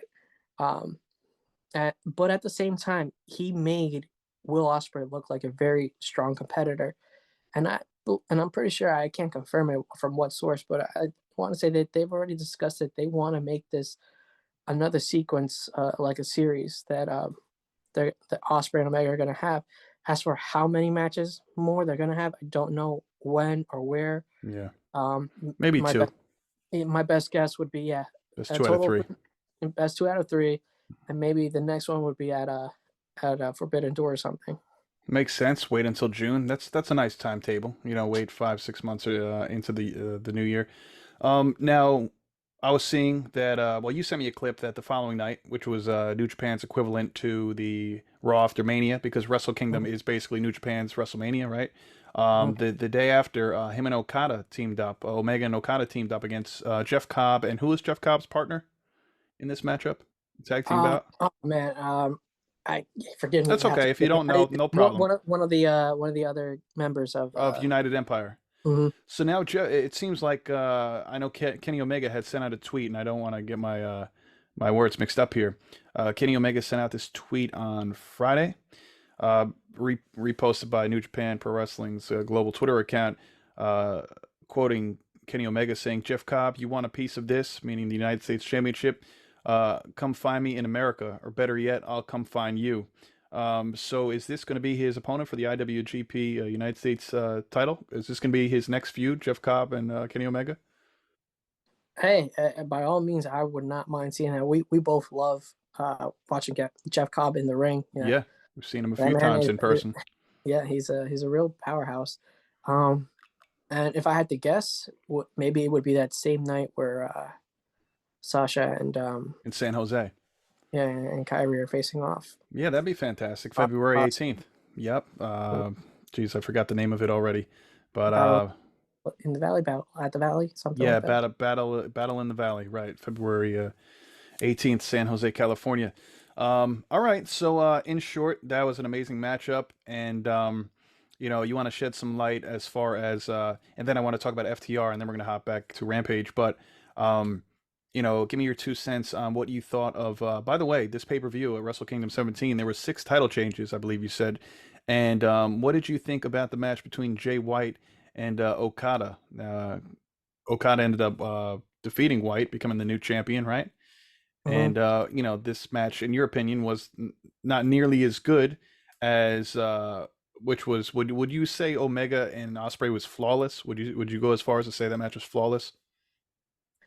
I wouldn't say flawless because it felt like maybe at times that they might have been holding back something, like maybe doing some crazy sequences or moves. Hmm. Uh, and I think there's only maybe like one or two miscues, but they were able to like save themselves. So They're like so it wasn't. quick. They're so quick on Yeah. their So feet. so Yeah. so if you didn't catch it, you would have been even noticed that maybe it was a set botch. You would have been like, oh no, that was planned. But when you start to pay a lot of attention, you're like, oh, they kind of like missed the mark a little bit on that one, um, on set executing maneuver. But other than that, like I said, it was such a good match, and I knew that it was going to get a high rating over a 5, but They yeah, I ended up didn't. getting a 6, right? A 6.25, I want to say. When's the last time we've seen that? I, I'm sure we've have. I don't always look at the match ratings for every promotion, so I can't say for sure when or like It's who been a got while. that. I would imagine it's been a while. I mean, it's not something that's common. Right. Now back to Okada and Jay White though. Briefly, what did you think about that match? I mean, I'm sure it was good. I didn't see nearly as much of that match as you had sent me with Omega and Osprey, but I'm sure that was pretty good. This isn't the first time that these two men met. No, not, it was not. It was a good match. I think it was one of the better matches that we actually got to see between them. Hmm. Um, I'm not gonna say it had been their best match just because I think I've missed one of them, so I can't confirm for sure. But the one that we saw at what is it in New York? Yeah, back in 2019, the Ring of Honor New Japan Supercard. Yeah, I feel like this match was better than that. Okay. Um, but the thing is that like it had the it had it, like when you watch a great match, it's one of those things where, like, for instance, where you saw like was it Kofi Mania, and then Hmm. like you know the crowd, they just wasted all their energy cheering, and now you got to watch another great match. But unfortunately, it's kind Right. of like you can't put that much energy because Were those you don't have matches enough were into those you. matches back to back on the card? Yeah, Oh, that's rough. That's rough. yeah. So That's yeah, tough. they were co-main events. The problems with having a stacked card. Well, you said there was only about four matches in your opinion that were like wow, but nonetheless, it's still tough to have Yeah, two great matches back to back like for that. for for me, because I'm looking at the card right now, is Yeah. that I want to say there was only four matches that really, uh, you know, were better than expected to be, and then the rest kind of a letdown, which is unfortunate. Which I told you, which isn't the normal case for For a Wrestle Kingdom show. The rest, and one of them, of course, was a championship match. Sadly, it was. I, I don't want to call it the worst match of the night, but it was just like it was the least impressive match of the which night. one Was was that? the Tamatanga and Carl Anderson? Tama ended up defeating him for that. Was it the Never Openweight Championship? Yeah, yeah, What was and what was so what was the letdown about it? Tamatanga. Oh, he So, just wasn't good. Like he didn't look good. in the ring, yeah, it looks like he. I don't want to say if he was having an off night, but it's been said that ever since he's been kind of like kicked out of the Bullet Club, is that like he's a shell of of his former self. Okay. And I don't even think that that's like a character thing. It's just like it almost like I never realized how much like they added to him, to his whole character, but without like support. Um, He's kind of uh, just there. yeah, All right. Well, hey, we're I not going had to get higher caught up hope. on I had Tama. higher hopes for him, Yeah, but I'm not liking what I'm seeing, unfortunately. fair enough.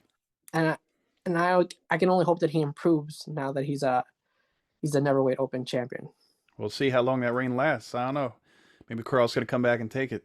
Uh, or we'll see what happens. It's going to be very interesting what happens with Gallows and Anderson going forward with I don't know the timetable, but speaking a little WWE for just a moment, AJ Styles out with a, I believe, broken ankle. They said it's not going to require surgery. He heard it last weekend at a house show. So we'll see. Maybe they'll be thrust into the tag team scene since he's out, and they're not going to be doing their whole OC thing for a little bit. That's unfortunate. Starting Right. off Yeah. the new year like that. And then when we move on to one of our other topics that you kind of mentioned it in the What's that? beginning of the show, I do want to like circle back around to New Japan just because it touches that topic briefly. About what? With AJ? No, with like Vince. Sure, no problem. I'll make sure of that. Yeah, yeah. Just Just real quick. remind me. We have so many things, easily. Yeah, I yeah. always say, yeah, yeah, we'll get to it, and then, before you know it, it's have a good day, everybody. By the way, New Japan Pro Wrestling's world streaming service ended up being the biggest eye opener as it gained a record-setting 92,409 new users on their platform. In fact, 30% of those users for the English feed were from overseas, who obviously stayed up late to watch the event. I'm led to believe a lot of that had to do with the fact that Sasha Banks was going to appear here, that Kenny Omega was also returning to Japan for the first time in over 3 years, 3.5 years since he had his last match in Japan. So those are two notables to me. Do you think there's any other reason as to why there are so many eyes on this product earlier this week? That, and then it's just new fans learning about New Japan in general. Um, to any like I'll say this, to any like WWE fan who's just like exclusive to that product, Hmm. give New Japan a chance, give other promotions a chance. And the best way to do that is kind of watching some clips on YouTube. You can just find different matches, and they'll take you down the rabbit hole. And once you see like what the product is, then you can always like invest more into it by buying a pay per view. Hmm. And then if you like what you saw in the pay per view, buy the subscription. Right, You or know, you could just stream it illegally, like The Associate. Now we won't get oh, into that right now. I'm just kidding. The Kev always I always does. pay. Yeah, of course. I think I I hear the police That's coming really now. high. Oh, that's great. So in any event, real quick, one more match I want to one more match I want to tackle real quick. FTR. Mm. FTR, obviously, they were one of the six title changes that took place. This was their third and final, um, championship that they lost. And now they're left with no more. First it was Ring of Honor, then the AAA titles in Mexico, and now they lost their New Japan IWGP World Tag Team Championships. To whom did they lose their titles to? I knew you were gonna ask me that question. Damn it. Their name is like a Bushiman. So that's I can't say the tag team's name, but it's Hiroki Goto and then Yoshihashi. Okay. So Yeah. look, they're the new tag team champions. Mm. Not so in short, because I want to talk more about FTR's future going forward, but real quick, how was this match in your opinion? Was it good? I mean, I'm sure it wasn't any Briscoes and FTR that we most of us No. saw a month ago, but how was this one? And this one was a little bit different for watching because at the time I was actually driving someone while trying to watch this match. I was being safe. I had it on right next to me, but Kev, it was one of those. boy, first we have a streaming issue, and now he's Yeah, watching matches while driving. This guy, yeah. Hey, you got to guy's do a what you do when you're a wrestling fan. Watch it as much as you can. But hazard. overall, the match, um, it wasn't one of those that lived up to the hype. Hmm. It was just kind of your standard match that I felt like you could watch on any weekly program. To be honest, you know what I mean. It, it felt a lot left to be desired, but I'm not sure if it's one of those things where you got uh, people from chemistry. Sorry, I'm trying to keep it together. I'm still laughing about the streaming bit. Sorry, don't mind me. It's all But good. that's funny. Listen, I had it on, but I wasn't watching it. Mm. Like I had it on mostly for the sound, Yeah. just because I couldn't watch while driving. No, I was So, talking about the other streaming bit.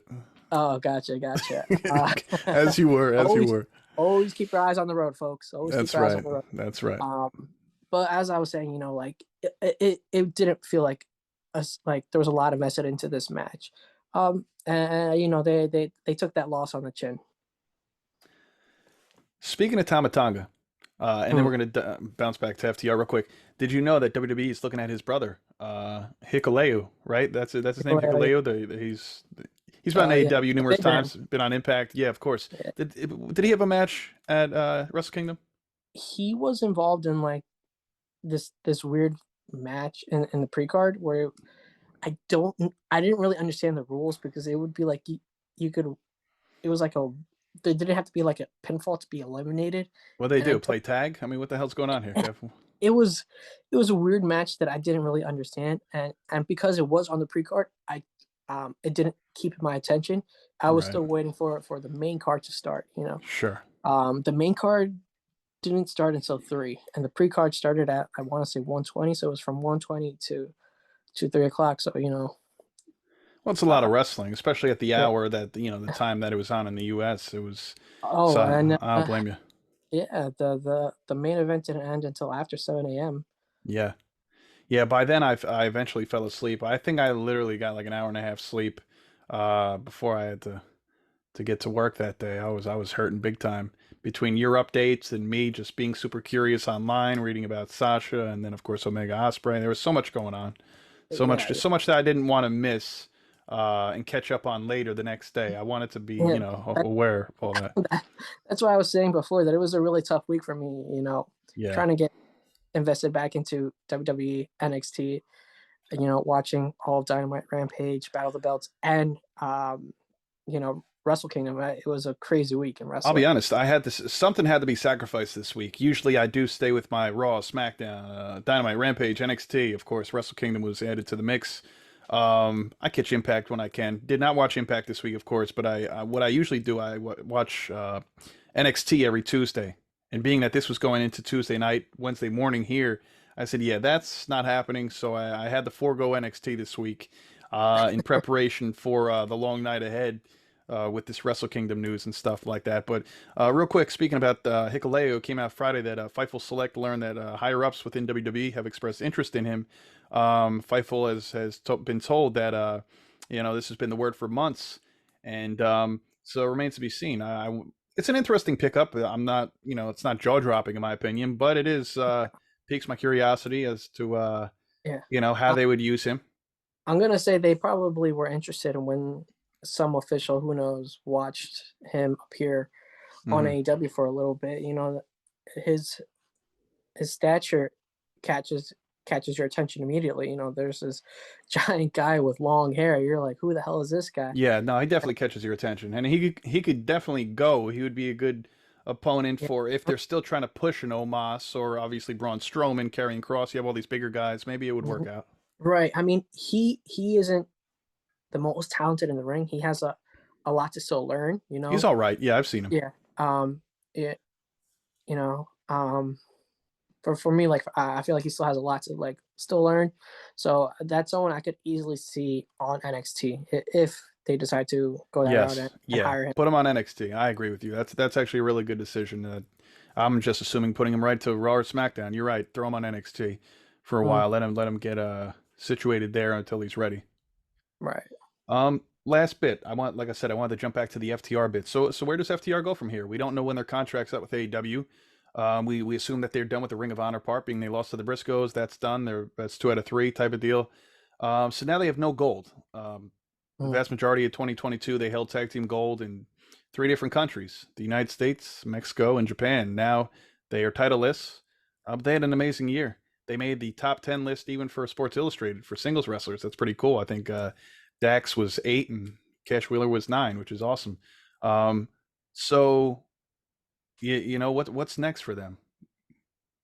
For me, and we'll kind of get into that WWE news, is that considering what may or may not happen very soon, I don't see them going back to WWE because that they they were really soured by like how things ended with their relationship with WWE. I mean, yes, they do love Triple H, but like when Vince was in control, they dreaded their existence over there.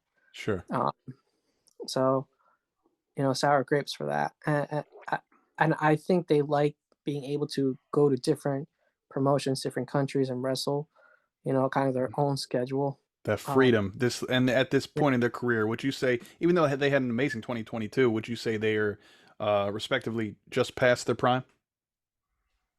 maybe They could still go, obviously, but yeah, would you yeah, say for sure. technically speaking? I'm sure they would fight us for saying that. Yeah, Saying that. I mean, I say that in the most respectful manner possible. I think that, um, I mean, Like if any we said promotion that they would were pay 10 good years money. younger, if they were 10 years younger, Yeah, man, the world would be sure. theirs. And any promotion would pay them good money to be there. Don't get me wrong, but what I'm just trying to get at is maybe, like you said, maybe they're at the point in their careers that they're saying, hey, we could still go, but we are a little past our prime.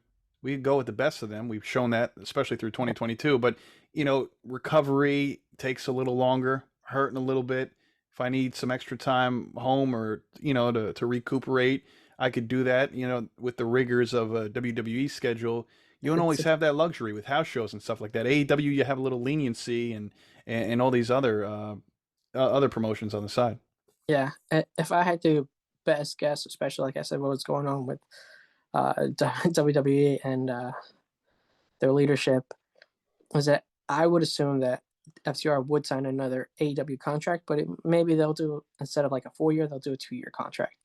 Okay. Just so they have a little breathing room, just so they can say like, all right, well, you know, we had a good run here. We want to try something else. All right, fair enough. Good point. And by the way, once January 1st hit, I know we spoke about this prior. We'd love to see it. I'd love to see him at the Royal Rumble this year. Nick Aldis, officially a free agent, so he could Mhm. he could go back to Impact, where he once was. He could hopefully maybe land a deal with AEW, or maybe WWE sees fit for him. Like I said, I'd love to see him be a surprise entrant. So, Right. do you see him landing any of those 3 companies, or you think he just kind of sits on the sideline, his choice or not, for a little bit? I would go with the latter, saying that I feel like he's kind of a smart man when it comes to like business, being involved by himself. He really helped elevate, what is it, NWA Yeah, for a big time, while, big time. you know, and then Champion. yeah, and then he had his falling out or whatever, and now he's kind of free, as we've said, he's free to do what he wants, free agent, and I think, especially considering what's happening in this last few days Well, yeah, with with WWE and WWE, Vince McMahon and he's such. he has, like, wherewithal to say, like, oh, you know what, I'm gonna wait my turn, see what happens with you guys, see what's happening with you guys, this company, Yeah. this other What company. what's a few more months at this point? Right. Realistically, if WWE is trying to secure a deal of selling the Yeah. company Work. in next 3 to 6 Yeah. months, they said it should be You know, done. worst case scenario, if he had any lingering injuries, he can just recover for the next 3 months, come back anytime he wants to. You know. Well, he said free agency. That's it, dude. I know it's been suggested that there must be something else. Truthfully, I want to explore free agency. I just want to be free of a contract and a certain brand commitment, a sort of branding of any kind for a minute, and just see what comes next. That was said in the article. Also, it was just time to move on. Speaking about leaving the NWA, that's all. I have businesses. I have Legacy Sports Nutrition, and we have some other businesses that we are working on. As far as wrestling at this point, I feel like I can deliver wherever, which we all agree upon. I just love the business, and I feel like I can contribute to a pretty high level. But at the same time, if I'm going to spend time away from my son, and I'm going to take bumps, I got to be feeling it. It's got to be something that I'm passionate about. I've got to be feeling it, as he emphasized initially, and I've got to feel like it's going somewhere, and that's pretty much that. So hopefully, we see Nick Aldis in a wrestling ring sometime in 2023. Right. And you said he's your age, right? Yeah, Right. it's 4 months younger than me, bro. So he can still go. He's not 40 36. yet. He's not Yeah, nah. 40 yet. You're damn right. We're not 40 yet. If And he it, needs a tag team partner, call me up, Nick. right. And I'll just throw this out because I kind of skipped over this one when discussing the match previously. But since we're talking about age, is that those who are curious, um, Omega is 39 and Will Ospreay is 29. So there's a 10-year difference Yeah, right there. right. Right. Hey, and you And gotta remember when you were with me, Associate, back in Philadelphia, 2016 at the 2300 Arena, old ECW Arena, when I met Mickey James for the first time. all right. This was right before she had that NXT match with, I believe, was it Asuka in Toronto? And then WWE ended up signing her. She goes to SmackDown, joins Alexa Bliss and all that. This was right before then, All right. and I had told her my name. Obviously, she asked me, and that's when we found out that her son's name is also Patrick. So I feel like I'm kind of in with the Aldis family. I feel like me and Nick could make this work. So let's see. Maybe the associate could manage us. What do you think? Maybe. No, you don't seem too confident. We'd make a hell of a stable, I think. We already got Mickey James as our leading lady, and then me and Nick, the associate. Maybe their son will join the faction. I'm telling you, man, it's like the second coming of D-Generation X. So, associate, refresh my memory. Zack Sabre Jr. He won his match at Wrestle Kingdom 17. A, who was it against? And B, I know it's a new title, right? Yeah. So it was a tournament final for the inaugural New Japan World Television Championship. Okay, Uh, and who did he beat? he, he ended up submitting Ren. Oh man, I'm gonna butcher this last name. Narita. Okay. I hope I'm saying that right. Ren Narita. All right, so he wins that match. He wins this inaugural championship, and I saw there was a reuniting of TMDK. Now one of the members, I believe, Mikey Nichols is one of the members, right? Is that his name? Hmm. Another member is Shane Thorne. Does he still go by that name over there? I know he was part of Retribution, of course, as Slapjack. He was also Shane Thorne in NXT. I forget the name of the oh, what was that tag team he was a part of in NXT before his partner left in 2020? I think during the pandemic he ended up going back Oh, home. Oh, it was I like TM something or other. But anyway, yeah. tell me about this group. I don't know much about them. What is TMDK? What is this? The only thing I know is that it stands for is the mighty don't kneel. Um, Okay. Other than that, I'm not too familiar with them because I think when I started watching, that group had kind of like already started to die down and break, like was going in separate ways. So I never really got to view them. Were they originally established in New Japan? Yeah. Okay. All right. Yeah. No, very cool. Yeah, I didn't know anything about them, so when they said they were reunited after this win, I believe, from what I had read, I was very curious to see what you knew about them. Right.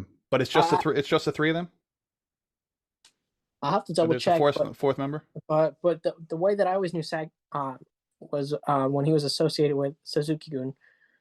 But that, and it's funny that I mentioned that is because that stable disformed. They all disbanded, where they kind of all agreed to go their part, like their different ways, Hmm. and it ended on friendly terms. As I guess you could say that. And then in doing so, now one of his older factions was reformed again. He goes by the name of Shane Haste. So Shane Thorne in WWE is now Shane Haste Yeah. in New Japan or on the Mm-hmm. Indies or whatever. All right, very cool, very cool. All right, so the long-awaited AEW Rampage, which we were supposed to run right into. By the way, you said you gave this Wrestle Kingdom 17, last but not least. If you're being nice, you said you give them a 7 out of 10. But if you're being a harsh critic, you give them a 6 out of 10. That's correct? Yeah, just because like how I mentioned that of the I guess 12 matches on the card or 13, Mm-hmm. that there was only 4 of them that really stood out and beat my expectations of what they were going to be, and surpass that. Especially with like the co-main event and the main event itself. They blew the doors down, but like the rest of the card, as I said, didn't live up to expectation. It was pretty weak relatively. Um, as so for that, where you have like I gave it a higher grade, like as I said, if I want to be nice, because that co-main event was Well, yeah, so you good. can't really beat that. And by the way, Okada, how many time champion? That's the IWGP World Heavyweight Championship, was it? Yeah, I think it's his technically his. It's weird because they ended up unifying the belts. Yeah, right, you did mention that. They Uh, unified it right within a year or two. They did yeah, that. so I think this is his. It was either his second or third time winning this unified championship. Okay, Yeah, got it. but overall his championships, I don't know because he's won so many. So many. Yeah, All right, fair enough. Let's hop into Rampage, brother. It was in Portland, Oregon. This past Friday, it was live, which we don't always get a live edition. So we had back to back. We had from 10 to 11 p.m. on the East Coast here. We had AEW Rampage from 11 to 12. We had Battle of the Belts. So that was a lot of fun. We got to see Top Flight. They are amazing. As long as Darius can remain healthy, which he has been the last couple of months, they've had great tag team matches. right. Darius and Dante Martin, they came right out the gate at Moxley as he entered the ring. Didn't even get to enter the ring, actually. He was still on the outside versus the Blackpool Combat Club's John Moxley and Bryan Danielson. Amazing match, top to bottom, great match. Danielson ends up making Darius Martin tap out. If Top Flight can remain healthy, namely Darius Martin, who's had 2 significant injuries throughout 2021 and 2022. If 2023 works out for Top Flight like I think it can for Darius and Dante Martin, Dante's already shown what he could do in a singles capacity, like I've alluded to many times over, just like Jey Uso was able to do in 2021 when Jimmy was out. Jey Uso, they call the main event Jey, right? Main event Jey Uso. So Right. we know Dante could go, but man, Darius, he's great as well. And I have no doubt that they could make noise in the tag division. They already have in the short time they've been together and healthy. So I don't know. What do you see for Top Flight this year? Do you see them as tag title contenders this year, as long as they could stay healthy and rack up some wins? Yeah, absolutely. They've pretty much almost been there. I guess since the beginning of the company. Surely thereafter, about like Right. yeah, sometime in 2020. And I, I just remember, obviously, like a lot of other people, being blown away by watching these aerial wrestlers, and I love that high flying style. Um, and for me, it sucks that one of the brothers had to get hurt and then constantly be injured. So we never got to see the vast potential of this tag team. But we know, just watching them alone, and you know in this match that we got to see, that yeah, they're capable of so much, in this tag division. Yeah, I do, and it's different for tag teams being champions compared to like a single competitor, because tag teams don't necessarily have to be on the mic a lot, like compared to a lot of single competitors. very true. So Very true. so they can definitely get away with like not having um, good mic skills. So but like you were kind of saying, like, do I see them being champions? I would, if they were to become, champions or be contenders, I would want to see it be towards the end of the year. Yeah, before year's end, I was gonna say. Yeah. Right, not even in the beginning or the middle. I want to see them prove themselves through, beating everyone in the division, however many times they have to, kind of proving to the world, like, yeah, these guys are the real deal. They're if you want to make this a quote, they're one of the pillars of the tag team division, up and coming stars. And dare I say, like you mentioned, I think them winning before year's end next year would be perfect, regardless of whom it's off of. I would love to see them have a lengthy tag title reign. And honestly, I know we're talking about a year and a half from now, but if there is a team and if they keep improving the way they have on the mic and in the ring, I could see the Guns being the perfect team to take the titles Right. off of Top Flight. I don't know, Double or Nothing 2024, something Yeah. like that. Yeah. You know And, what I mean? After a 5 6 month reign. and I'll add to the mix, and we'll talk about this match anyways. Is that um at one point, Sky Blue is with Dante Dante. Martin, yeah. So seeing her improve, and then seeing the improvement of Top Flight, that if they ever want to do a trios match or something like that, seeing these young wrestlers improve is really nice. Yeah, no, that's for sure, man. So hey, kudos to Top Flight hanging in there with two of the very best in the business, John Moxley and Brian Danielson. There's no shame to for Darius Martin tapping out to one Brian Danielson at all. Your boy Adam Hangman Page, the man who we don't know if he's a babyface or a heel, is Yeah, officially cleared for Wednesday's match in LA at the Forum versus John Moxley. So he's ready to go. He's all guns a blazing. yeah, Let's get to the good part, though. We got we have a women's tag team matchup to prepare Britt Baker and oh yeah, by the way, the AEW Women's World Champion Jamie Hayter. She's there too. yeah. For their match against Saraya and allegedly Tony Storm this Wednesday.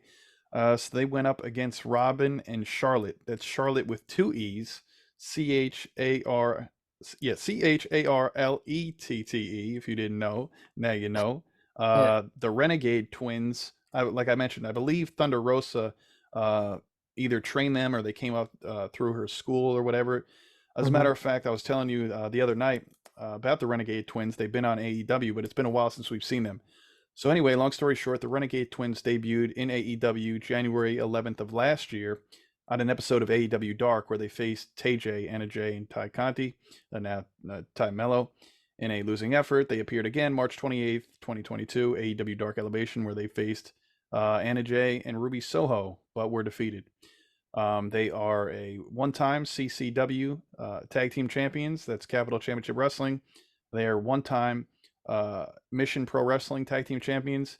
And this past year, they ranked number 73 in the 2022 PWI Top 100 Tag Teams. So that's just a little insight on the Renegade Twins. I know you were pretty impressed with them, even though they did lose to Britt Baker and Jamie Hayter. What Hmm. are your thoughts in short about them? Do you see them being a potential AEW signing one day? It seems like they're just working there without a contract, as many talent does on this show. Right. And this was, I think, was a discussion that we had a long time ago. I think it's when I think discussing the TBS title, is that sometime in the foreseeable future, Hmm. maybe by 2025, maybe by 2030, I don't know. They'll likely introduce a women's, tag title. And if they go that route, I would easily see the Renegade Sisters, um, vying for that championship. They really impressed me. I know we haven't seen them too much, especially since they're like on the shows that don't get a lot of attention for YouTube. AEW. Yeah. Yeah.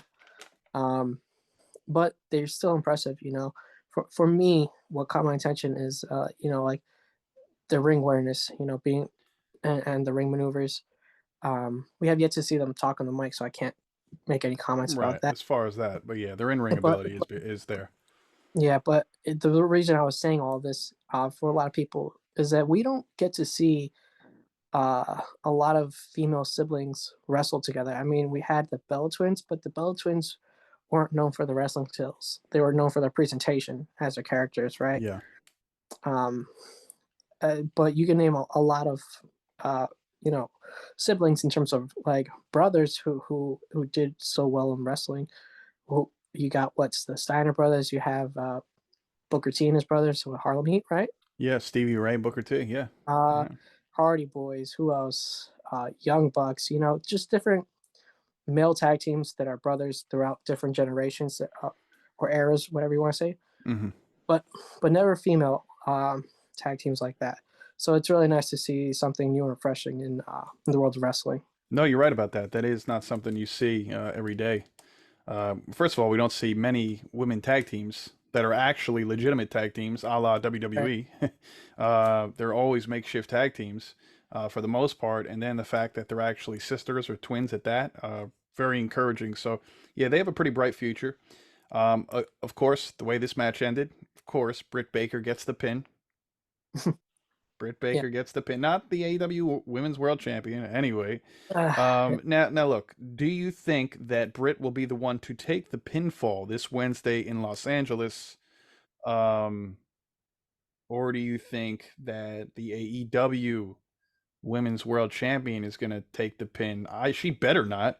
Yeah. I don't think they're going to win. I don't think whoever they face, Ray and whomever, whether it's Tony Storm, whether it's Mercedes Monet, um, regardless who they face, you cannot you cannot have Jamie Hayter take the pin, even though it's a tag match and it's not a singles bout. You can't on the week prior have Britt, be the reason they won, getting the pinfall, and then the next week having your women's world champion lose and oh by the way take the pin or submit. That would be even worse. Um, Yeah. Give me your 2 cents on that. Absolutely. Yeah, I agree with you along the lines of you can't have your champion Jamie Hayter eating that pin, Hmm. making Britt Baker look like the stronger competitor when she's not the champion. Uh, but for me, I think the scenario that I see happening would be something along the lines of it not being a clean victory, where maybe See a a Britt, DQ maybe. like a Yeah. DQ. Like I can imagine like Britt Baker taking the women's title and then you know in the referee's sight and then hitting the opponent and getting DQ'd and then them What? making How about a count out? Do you think we could see a count out in this match to save face for them, or do you think this is the very beginning or early stages of a potential split between Britt and Jamie Hayter? one This can only one can only hope Well, yeah, right I now know that's wishful thinking. I agree. I agree, but it needs to happen. because the thing with AEW that they missed the mark on was they did it at least two times to us that I can think of was the Daniel Garcia and then of course with as we just mentioned the Britt Baker and the Jamie Hayter that those that like they're gonna split and then like it didn't happen and so that's writing that's lazy writing that didn't fulfill to They didn't follow through with it. Yeah, yeah they didn't follow through exactly they showed the friction. They showed a stir, but then they didn't follow through with it. They're they like, didn't they'll capitalize get on it over it. They'll it's water right under the bridge, which really it shouldn't be. It would have been better the other way around, but whatever. mm. Look, this next matchup, Preston Vance versus, I believe his name is Sonico. Bro, I'm not even kidding. I went into the kitchen for 1 minute. 1 minute. I think I put a dish in the sink. I come out and there's a Darby Allin and Mike Bennett segment talking about the main event of, I believe, what was Rampage. I'm gonna assume Preston Vance squashed Sonico. I don't know Yeah, if you saw this match. I don't know if I you think went I to get a think drink of it's water. You would have missed it too. I think it's the exact same thing where I saw Preston making his way to the ring. Hmm. I said, turn my back for a minute. What Let was it? the A big boot or like a I have no clothesline? Yeah, I didn't get ridiculous. to see what happened, but all I know is that he ended up winning, and I was just like, what the hell happened? And then yeah, and then they shifted to the gears to other things, and I was just like, man, I was like, all right, Yeah, I, I usually I I'm would not even hear it on the TV. I didn't hear anything. I'm not sure what to make of you know that of Preston and this Yeah, this whole new Rouge. bit with Roosh, it remains to be seen. I'm not really. Mhm. It's nice that he's able to take the mask off. He's no longer 10 with the Dark Order. He's a heel now, full blown heel. The jury's still out on this whole change of character, or him being Right. himself. or whatever. So yeah, it remains to be seen. I think there's a lot of potential in him, but as far as them how they're using him, I don't know what's going on with that. So we have Right. the AEW Rampage main event for the TNT Championship again. The birthday boy Darby Allin, two-time TNT champion, defending against the Kingdom's Mike Bennett, aka Mike Kanellis, in WWE, with Maria Kanellis by his side, and of course, was it Matt Taven of the Kingdom? Um, this was a pretty good match. Darby had his first ever wrestling match in Portland, Oregon. He noted that, and he made that known. And this was the part I was talking about earlier on in the show, where it really showed Darby's personality. And after he spoke his little piece, talking about first match was in Portland and all that stuff, how much it meant to him, and now look at him, now look at me defending my title here. He goes, Mark, I have nothing left to say. Now hit your line. And that's when Mark went into his thing. Well, I guess all the talk is done, and now it's time for the main event or whatever. So I thought that was really cool. Again, I'm liking him more and more from a promo standpoint. Darby, and yeah, this match was good. It was fast and furious, Darby Allin style. Obviously, he comes out the when he does that suicide dive, if you want to call it that. It's like a bullet out of barrel, man. He just shoots out, and whoever's in his way, whether it's a fan, the announcer Dasha Gonzalez, you better watch out because he don't care who you are. Um, that Yeah. Russian leg sweep from Mike Bennett to Darby onto the floor, that was rough. That was pretty harsh, almost as harsh as probably was just as harsh as that drop kick to Bennett off the top turnbuckle while he was sitting on the chair. Right. That was something too. But an avalanche code red, right, to lead to the finish here. Then a coffin drop to seal the deal for the win. Darby retains, as we all anticipated. I don't think he was only going to hold the belt for 48 hours. That'd be a travesty. They got This Is Awesome chance. Great start to his second run as TNT champion. So, anything you'd like to add to this match or Darby's the first title defense for his second reign as TNT champion? No, he always puts on good matches, Mhm. and I hope he's gonna stick to that trend. But as you're saying, seeing more personality from him, that's something that I want to see from him. Yeah, Just kind of keeping that up because he his mentor is Sting, and Sting has always been good on the mic. can't go He's wrong with got Sting. you gotta take pointers from Sting, um, and maybe one of those pointers will be being a little bit less reckless. Yeah, well, let's hope to sustain longevity in his career. And as far as speaking on the microphone, the good thing about Sting is he could ramble on if he wants to, depending at what point in his career we're talking about, or with the less is more approach. Just say a few words and you get your point across just as strongly. So I kind of like that mix where I feel like Darby is becoming more outspoken Mhm. without saying too much, getting his point across, but also showing more of his personality. And I think, like I mentioned to you months prior, even that's been my biggest knock on Darby. Great wrestler, needs to tone it down a little bit, which he hasn't as far as the speed he moves at. But I think we're starting to see little by little him coming out of his shell. Battle of the Belts 5. We don't always get to see this live. I believe, we spoke about this in prior episodes. This is only the second time I think they're running it live. Usually it's pre taped and they run it on a Saturday night. This is smart, though. It makes a lot of sense. No holds barred match for the AEW Tag Team Championship. Yet again, we have Jeff Jarrett and Jay Lethal, of course, with Sanjay Dutt and Satnam Singh, going up against the Acclaimed. The best part about this whole introduction to the Acclaimed was JR in his in his best commentary voice doing the Max Caster listen, and JR did it. I don't know if you picked up on that. He was like, "Listen," like it was great. Obviously, it's not the best JR impersonation, obviously, but in you could just imagine that. So anyway, Bowens, Caster come out. They do their little rap. Um, Not going to go over that bar for bar, but of course, always taking shots at Double J Jeff Jarrett as they've done over the last week and a half, hitting him where it hurts. This is what I was referring to. I was mixing this up for the main event of Dynamite since they've wrestled so much this week. Long story short, Sanjay Dutt ends up putting on the referee shirt that Satnam Singh took off the other referee who was knocked out on the outside, putting it on, looking to do a quick 3 count or whatever. Aubrey Edwards comes out yet again, stops the 3 count from happening, um, takes his pencil, that pencil we're so tired of seeing behind Sanjay's ear. She Right. tries to snap it initially. It was great. It didn't break. Then she ends up breaking it over her knee, which was made it even better. Then we get the arrival from Bowens. That's one of their leading to their finish. Mm, Then we get a mic drop from Max Caster.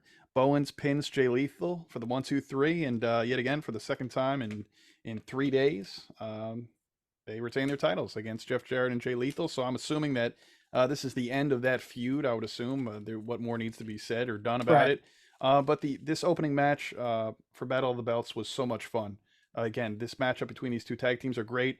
Adding in Sanjay Dutt and Aubrey Edwards, I thought it was just a really fun part of the show. Honestly, it was my favorite match of the 3 matches that took place on Battle of the Belts. What were your thoughts? Yeah. For sure. Yeah. And for me, well, what I liked about it is that this match just keeps proving that like it's crazy to think that these guys were never a tag team before AEW, and you would think they would have been teaming up their whole wrestling careers, like growing up in the indies or something. The Acclaimed? Uh, yeah, yeah. So Yeah, for me, that it just solidifies like that they're such a really they're doing well, as the champions leading the company. right. You know, Well, they know each and other well. I mean, yeah, even though they fought numerous times in singles competition on the Indies. Bowens being from Jersey, Caster being from New York, same school, mhm, Creative Pro. Um, but they know each other well, and now it's cool to see them align with one another and find success in a major company in a tag team title reign going on 4 months in just a couple weeks. Ever since Dynamite Grand Slam, so good for them. I'm happy mhm, to see that, and I don't want to get to who may eventually dethrone them because I don't think that's important right now. But right, they're still hot as ever. I don't know if they're still number one as far as merch sales in AEW, but I know they're certainly up there still. And good for them, man. They were definitely got great crowd reaction in Washington Wednesday, but certainly in Oregon was loving them. They yeah, would they were doing an "Oh Scissor Me Daddy" chant. I don't know if you caught that. They were wild for the Acclaimed Friday night. yeah. A lot of love out there. A lot of love, a lot of scissors going on. Um, TBS Championship match. This one was really good. Jade Cargill versus Sky Blue. They have both improved so drastically. Right, Um, Jade Cargill we get to see on a regular basis. Obviously, this was a bigger match for Sky Blue, a singles match, a title match at that, against the undefeated 47-0 Jade Cargill. At one point, Red Velvet walks out to the top of the ramp, staring down the TBS champion. But Sky Blue, man, she impressed me. Her maneuvers, her kicks, she's improved so much. I know you briefly spoke on it too. You're also impressed with her. Um, but Jade hits her finish for the win. Like I said, Jericho even agreed that Sky Blue, this is potentially her best match to date. Jade's strength is incredible, which led to her finish. She basically flipped her around like a rag doll and took her right down. During this match, Red Velvet slapped Layla Gray, one of the baddies, on the outside when Layla confronted Red Velvet, like, "Hey, what are you doing? What are you trying to pull here?" And right, so that's fun. It's safe to say Red Velvet is no longer aligning herself with Jade Cargill and Layla right. Gray as a baddie. And yeah, man, this is again, I can't give enough credit to Sky Blue. She has really, really impressed me. Just the execution on her kicks just looked and sounded so damn good. Right. Um, what do you got to say about this? Yeah, since did she end up debuting in 2021 or was it 2022 when we first saw No, her? it was definitely 21. I want to say Uh, early to mid 21. So it's been a better part of 2 years. Big improvements, though, man. Really big improvements. we hadn't seen her a whole lot. I think yeah, she may have debuted in 2021, but we didn't Hmm. see like anything from her until 2022. And then we started seeing her a little more every so often, every Yeah. few months. And now it finally seems like she's an actual like stable member of the women's division in Yeah. AEW, Yeah. one of the up and coming stars. And yeah, um, you know, because compared to 2021, she seems a little bit more green, but Big she's time. she's finding her way. And the thing that I like seeing her improved is you know and this isn't to throw shade on them, but it feels like right now, like a Ty Mello or a Anna Jay, like they've hit a wall in terms of their growth, right? Yes. Hmm. But now you're seeing Sky Blue kind of emerge, from out of kind of if you want to say out of nowhere, and start to get the spotlight on her. So it's nice to see that. I agree with you. She's definitely, Anna Jay, like you said, Tay Conti or Tay Mello, very good. But have they improved a heck of a lot since 2021 or even early 2022? Not really. They've kind of Hmm. remained the same. No better, no worse. Sky Blue has made a world of difference. I don't want to say it's a complete 180, but she's well on her way. She's coming into her own. Looks good while doing it. And yeah, man, I think if she keeps this up, she'll definitely be in like a at least a TBS title hunt uh, within maybe a year's time, maybe even less than that. If she Right. could keep up, rack up She's some wins on Dynamite and Rampage. yeah, she's what I think only 23 years old, so she's got a lot of Yeah, is she time that left. young? Yeah, yeah, I believe Yeah. that to be so. Let's hop over to the main event. AEW All Atlantic Championship match between Orange Cassidy, freshly squeezed Orange Cassidy, coming out with Danhausen versus Kip Sabian with Penelope Ford. The Bunny ended up joining them at one point. Bunny gets ejected, but then we see her husband, the Butcher, and the Blade comes out. Actually, she's not married to the Butcher. She's married to the Blade. My mistake. Yes. Braxton Sutter. So the Bunny and the Blade, who I'm pretty sure are Buffalo Bills fans, because they Yeah. live in the Buffalo area. So anyway, just thought I'd note that. Butcher, he uh he looks great, man. I remember when the Butcher and the Blade debuted in 2020, or it might have even been the very start in 2019. I think they were originals, right, with AEW. Yeah. And 2019. man, the Blade has always looked great, but the Butcher, he is really toned up. He lost significant amount of weight and looks great Hmm. while doing it. So good for him, man. He really looks awesome out there. Um, they made quick work of whatchamacallit, Danhausen. They came out, they took care of Danhausen. Danhausen fought a losing battle. He's up at the top of the ramp. It's 2-on-1. So much for that. I'm wondering at this point, where are the best friends? I know the way Dynamite ended, the other night. I believe it was Dynamite, right? Where they had or was it last week on Rampage, where they had a little bit of a run-in, I guess you could say, Trent and Orange Cassidy and Chuck, whatever. So they seem to be. They eventually came out to the aid of Orange Cassidy. Took the Butcher and the Blade backstage. The brawl ensued back there, which obviously the cameras cut to just the ring, and we got two orange punches on the rocks, as Jr. would say.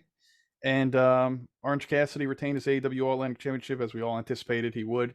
Kip Sabian's this new Kip Sabian is good, I guess. It's nothing earth-shatteringly Hmm. impressive to me. He's a good wrestler. Hmm. I'm not wild about the character any more than I was about his initial character, but A for effort as far as trying to switch it up and try to remain relevant, right? So Right. I don't know.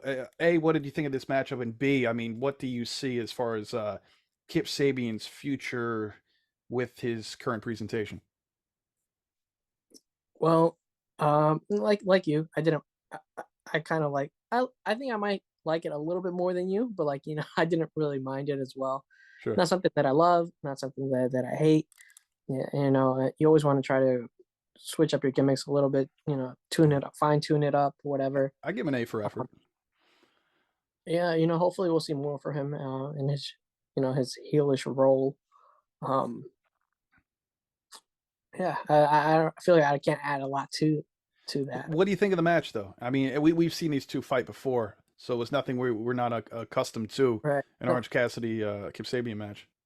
No, yeah, the match was fine. Yeah, it was a solid match.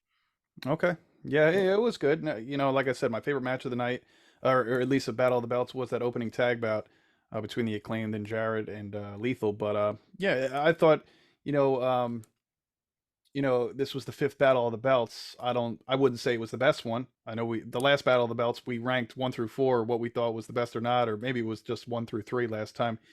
But this was a fun Battle of the Belts. I don't know if it was necessarily the best, but I Yeah. think they started off with the right match. As much as I thought that would have been a main event match, that tag match, I understand they started it off hot into that second hour, especially doing Rampage first. So Mhm. yeah, that was pretty much that was AEW Rampage, AEW Battle of the Belts. All right, Kev. So this Wednesday, AEW Dynamite live from Los Angeles at the Forum. We have a lot of matches to look forward to. One being the seventh and final match, tied 3-3, of course, between the Elite and Death Triangle. So that's going to be a good one. This has been going on Right. for the better part of a month and a half now, and somebody is going to leave here with the AEW Trios championships. Do you think? This is the one match I want to know what you think the outcome will be. Do you think Death Triangle retains after all is said and done, or do you think the Elite could win back the inaugural champions who held those titles for the better part of 2 hours the night of All Out before having to give them up? Do you think the Elite will win their titles back? I'll tell you this is initially I stated that I feel like they should lose, and I'm gonna stay with that answer. I don't want to see the Elite as the Trios champion. I'd rather see Omega do his own thing as a singles competitor, and Hmm. the Young Bucks, you know, always helping out with the tag team division. Because if they get caught up in like this this trios division, which doesn't have a lot of competitors yet, it's gonna make for like subpar matches. I think that, and that's not something that I'm into. I rather just see someone put on the best matches they can and whatever forte. Well, like what is their best forte? And Omega's forte is singles, and the Young Bucks is just Tag. classic tag team two on Sure. two. All right. Um, Fair enough. Fair enough. yeah, and The associate has spoken. I was gonna say because another thing is that like we mentioned is that where do we see this going if the Elite were to win? Who do they face? Is Yeah. it the House of Black? Well, that's who as much as I love Death Triangle and I do like the Elite, I think when all is said and done, sooner than later, I'd love to see, as I've vouched for them since these titles came out in Mm. early September. I would have loved to see House of Black be the inaugural trios champion. So I'm hoping that sooner than later they get the gold. Yeah, that they could be the ones that take it off of Death Triangle. Death Triangle and reignite that feud that they've had for months Hmm. prior to them taking a hiatus, Buddy Right. Matthews and Malachi Black. All right, so we got that matchup. Also, another one, we have Brian Danielson going one-on-one with Konosuke Takeshita. That should be fun. We have Jamie Hayter and Dr. Britt Baker going up against Soraya and allegedly. I use that very strongly because I'm not sold on it being Tony Storm being her partner. Will it be one formerly known as Sasha Banks, Mercedes Mone? I think so. We're going to hear from the Jericho Appreciation Society, whatever that means. And we have John Moxley going up against Hangman Adam Page. We have one other match listed here, one of Kev's favorite names. We have Big Bill and Lee Moriarty of the Firm going up against Jungle Boy and Hook, known as Jungle Hook. What name combination do you like best out of these? Do Do you I hate like, more or yeah, or you could tell me that, whatever. Jungle Hook, um, what was it? What was it? Hookhausen, Jungle uh, Hook, Hookhausen, or War Joe? Which one is your? I don't know. You could give me least favorite. That's fine. We could go with that. I kind of hate them all. I Equally.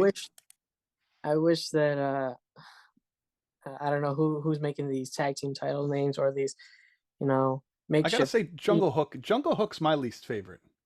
And Warjo, I hated Warjo for a while, Yeah. but once I heard Jungle Hook the other day, I was like, I do not like that. It sounds so lame. So weird. Hookhausen is my. I guess by default, Hookhausen I think sounds the best. Right? Yeah, If I that's had to how. pick one, we're in agreement there. Mm-hmm. All right, so that's AW Dynamite as they have advertised for this Wednesday in Los Angeles. Looks to be a great card, really. For the matches that they have here. Was it one, uh, two, three, four, five? Yeah, so five matches and an appearance from JAS, and I'm sure they'll throw a few others in there as well. So that's what we got going on there. So, you know, Kev, it only leaves us to Vincent Kennedy McMahon. A lot of news broke Thursday about him wanting to return. Vince McMahon, the majority owner and former chief executive, obviously, of WWE, plans to return to the company, we had heard, amid the sexual harassment scandal to pursue a sale of the business. Um, Mr. McMahon, who has majority voting power through his ownership of WWE's Class B stock, has told the company that he is electing himself and two former co-presidents and directors, Michelle Wilson and George, I believe, Barrios, to the board.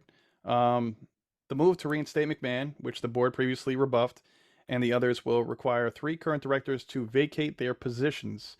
Um, we come to find out that WWE is going to hold a meeting for all employees at 3:30 on Friday afternoon, which I believe was ended up being pushed back to 4 for whatever reasons. Um, But man, this is he's reinstated. He's back on the board. A Yeah. couple people have since left, I believe. Let me see here. I got some other. A new filing says effective immediately. Vince puts himself, as I mentioned, the other two people, and Mhm. removes independent directors Alan Wexler, Joellen Lyons, Dillon, and Jeffrey Speed. The filing shows Vince making changes to WWE's bylaws so media rights deals and any company sales can't be made without his approval. This filing includes his letters to the board and so on there.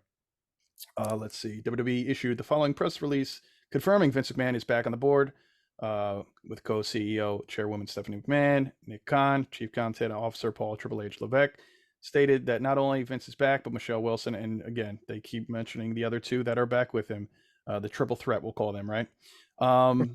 So, Sean Ross Sapp had tweeted out that I don't know how to pronounce some of these names, but I'm going to go with Ignance Lahoud and Mhm. Manjit Singh have resigned from the board of WWE Mhm.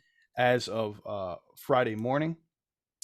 Manjit Singh, by the way, was the leading investigator on the Vince McMahon investigation internally, Yeah. which is definitely noteworthy. I know you had seen some of this information as well. An email was sent. Uh, this is again around 10:45 or so Friday morning by Stephanie McMahon, the all WWE employees, with a statement today. WWE announced the return of our founder Vince McMahon to the board of directors. Getting through all the specifics here before we dive into this in just a little bit, giving our thoughts and opinions.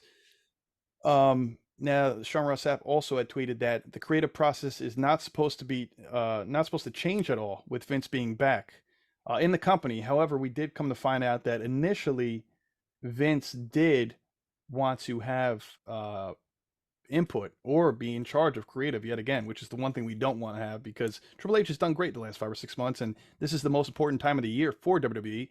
Vince knows that, obviously. He's been part of it for every year, essentially. Uh, Royal Rumble, then WrestleMania season, Road to WrestleMania, then WrestleMania. And I want to see all this unfold under Triple H because, like I told you a day or two ago, I think this has a lot of potential. I'm excited to see Royal Rumble run by Triple H and a WrestleMania run by Triple H, 2 nights nonetheless. But it was stressed to everyone that despite Vince McMahon returning to the board, day to day operations will not change. A couple other details here before we get into it. They spoke about Vince McMahon being the controlling shareholder and the possibility of a sale, as well as the media rights deal, as I think I did mention. Um, Dave Meltzer on Wrestling Observer Radio said like I said, he was looking to take over creative control a week ago and wanted to be involved in the day to day operations of running the company.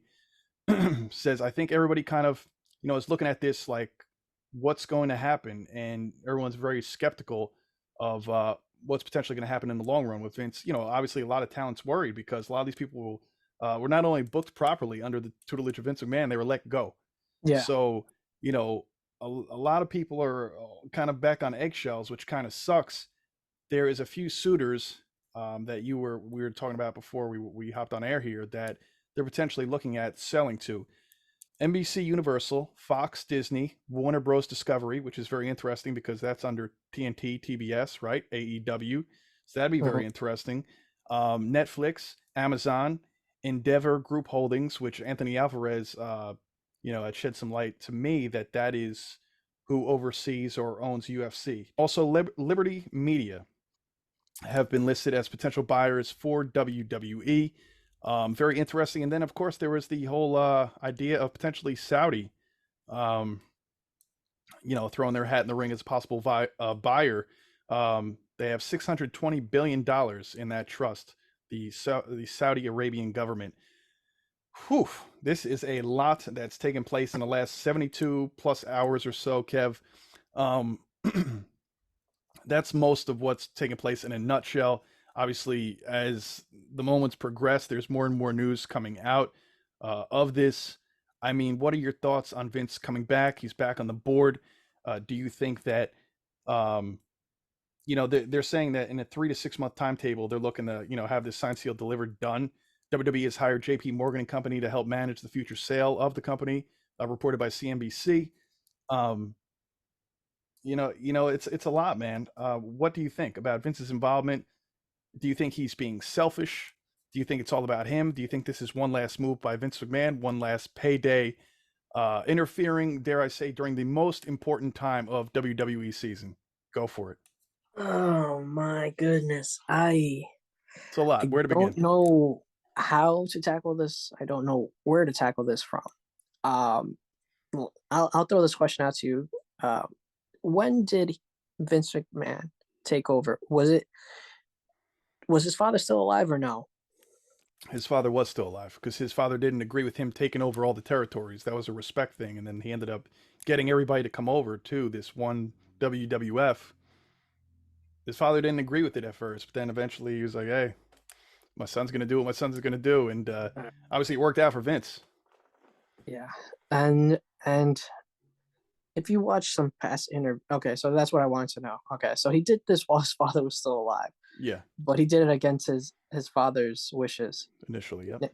All right, and and then you get some interviews in the early 2000s, um, and he would always say that, when and if I leave the company, I'm going to leave the company to my children. You know, he named his step kid. Obviously, the other two being Shane and Stephanie, and everyone's like, "Oh, all right, good for you," and his children were already involved in pro wrestling, so it felt like it made perfect sense. Right. But at some point, I think Vince convinced himself that they weren't capable or worthy. This is just me. I feel like he never really trusted them. He would let them partake, obviously, on the Raws, on the SmackDowns, be GMs. Eventually work their way up the corporate ladder. Um, but no matter what, I feel like he never wanted to submit, give control to his children. I feel like you know, he had this vision in his head where he's like, I'm going to be the best wrestling promoter in the world. No one's ever going to top me. Not my children, not my grandchildren, no one. Um, because he's so selfish, and everyone realizes that there's been so many accusations, lawsuits that he's been through. This man doesn't care, he really doesn't. As a millionaire going to a billionaire, he has less care of people's opinions of him. Um and it sucks because I feel like he's held that mentality, right? And then I feel like he validated that more when he hired uh what is it, Nick Khan. Hmm. That, like, yeah, like these like my children, my offspring, to whomever, my own blood, they're not worthy of even coming close to my greatness. um and that, and this was something we heard well over a year ago. It's like, man, they might be selling the company, and and, Preparing, and yeah. yeah, Hmm. and it was always in jest. Where, like, yeah, they're gonna sell it to Jeff Bezos or something, and it didn't feel like a reality whatsoever until this. And I don't even know if you can call it like a hostile takeover, because he was still technically like a shareholder or whatever, but after whatever happened in the summer and he went away, he forced his way back into the company where he's like, guys, we're going to be doing things my way. And God, it sucks so much as a wrestling fan. It Now does. that It does. where we as the fans are helpless. We are Yeah, we, at we the have no mercy, say at in the the matter. We yeah, have we no have say in no the say in matter. the matter whatsoever. And it sucks because we were seeing what the wrestling could be without Vince, right? We didn't even get a year, but the wrestlers themselves, the pro wrestlers, were loving what they were seeing. Hmm. Um, and you got a sample size of what WWE, what the WWE universe could be outside of its own realm, right? Branching out to having a Carl Anderson participate in a New Japan uh, Wrestle Kingdom, right? Right. Having lending out your talent, they lent out Shinsuke Nakamura as well to Noah Pro Wrestling. You I know, mean, Kev, do you think we could see a New Japan wrestler in the Royal Rumble? well, that was the thing, is that had Vince not attempted this, I'll just call it this coup or whatever, I would have said yes. But now I don't think so, and it sucks because, and this is where I wanted to circle back talking about New Japan, is that I Hmm. think New Japan really wanted to form that relationship with WWE. It felt Yeah. like this was the year that they were ready to have a relationship with AEW and WWE. You know, the two biggest companies in the North American territory. And with Vince on the verge of selling the company, I feel like New Japan's like, wait a second, what's happening? Like, they're like, we wanted to do business with you, but now if someone else takes control, I feel like they're they're definitely gonna be like, we don't understand this relationship that you want to have. You're a foreign company. We don't watch your product. We don't understand your product. So we're gonna say no to any partnerships with you, and it Yeah. sucks Just too because much uncertainty, which stinks.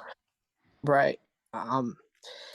And it sucks because as wrestling fans, we all we want to see are great matches, the best matches possible in the world, our dream matches that we call them.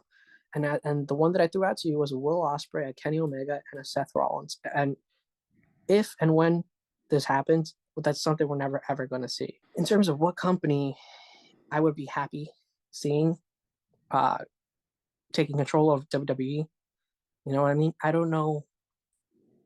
I wish I could say I had faith in Fox. I don't. I wish I Hmm. could say I had faith in Comcast. I don't. Uh, just this year alone, well, this past year in 2022, Comcast did, you know, a lot of all these companies did mass firings. Apple, Disney, you name it. All the big companies well, not just in North America, in the world, they all cut at least minimum 10,000 employees more, Wow, that's a lot. So I don't have faith in like, How about these. Amazon? How about Yes, them? Amazon. Yep. They minimum 10,000. Wow, really? Yeah, so a lot of the big name companies, Tesla, at least like all of them, I don't know what it was, but all of them felt the need to release minimum 10,000 employees to have record profits. That's why I can't trust any of these companies because Mm. um and I'll give you a perfect example. Some may be aware of this or not, but Comcast, and you might not know this, but G4 is a gaming television channel that they had, and Comcast owned that.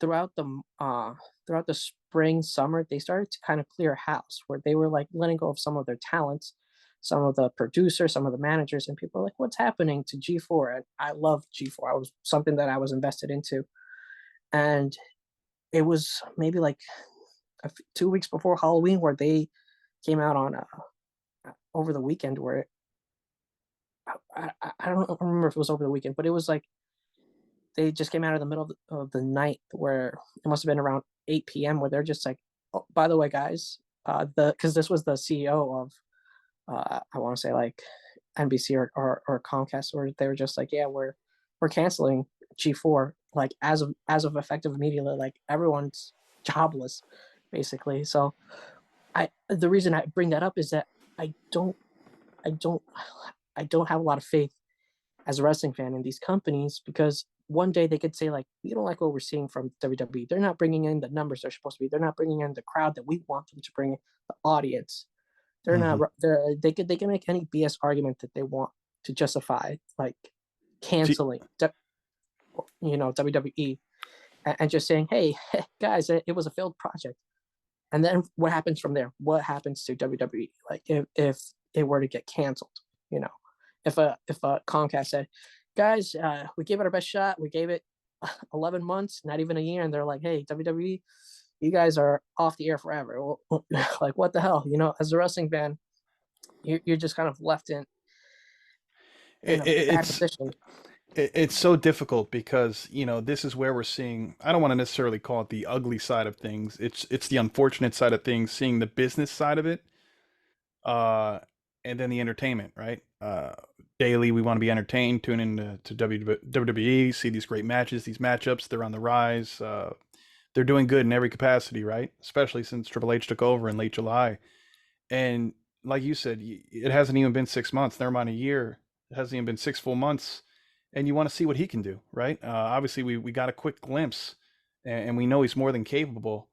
But damn, it's like, man, now it might be in the hands of God knows what company. Obviously, Vince is going to get one final big payday, which is clearly what it's all about for him. I understand business is business, but man, oh man, um, It's just unfortunate, you know. It really is. Sports washing. I don't know if you know that terminology of like they're trying to, and it's something that they've been doing. The Saudi government. They have more than enough money to buy out a lot of people, leagues, corporation teams, whatever, where they're just kind of going on a spending spree and taking control, ownership, or whatever, and they kind of want to like make it seem as if they're not as bad as we think.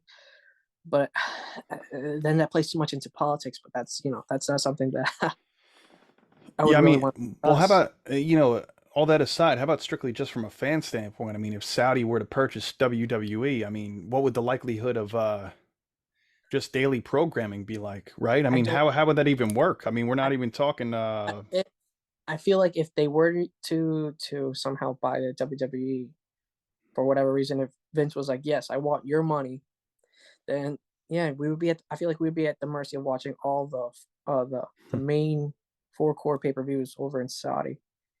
yeah, at minimum. I mean, who knows what else?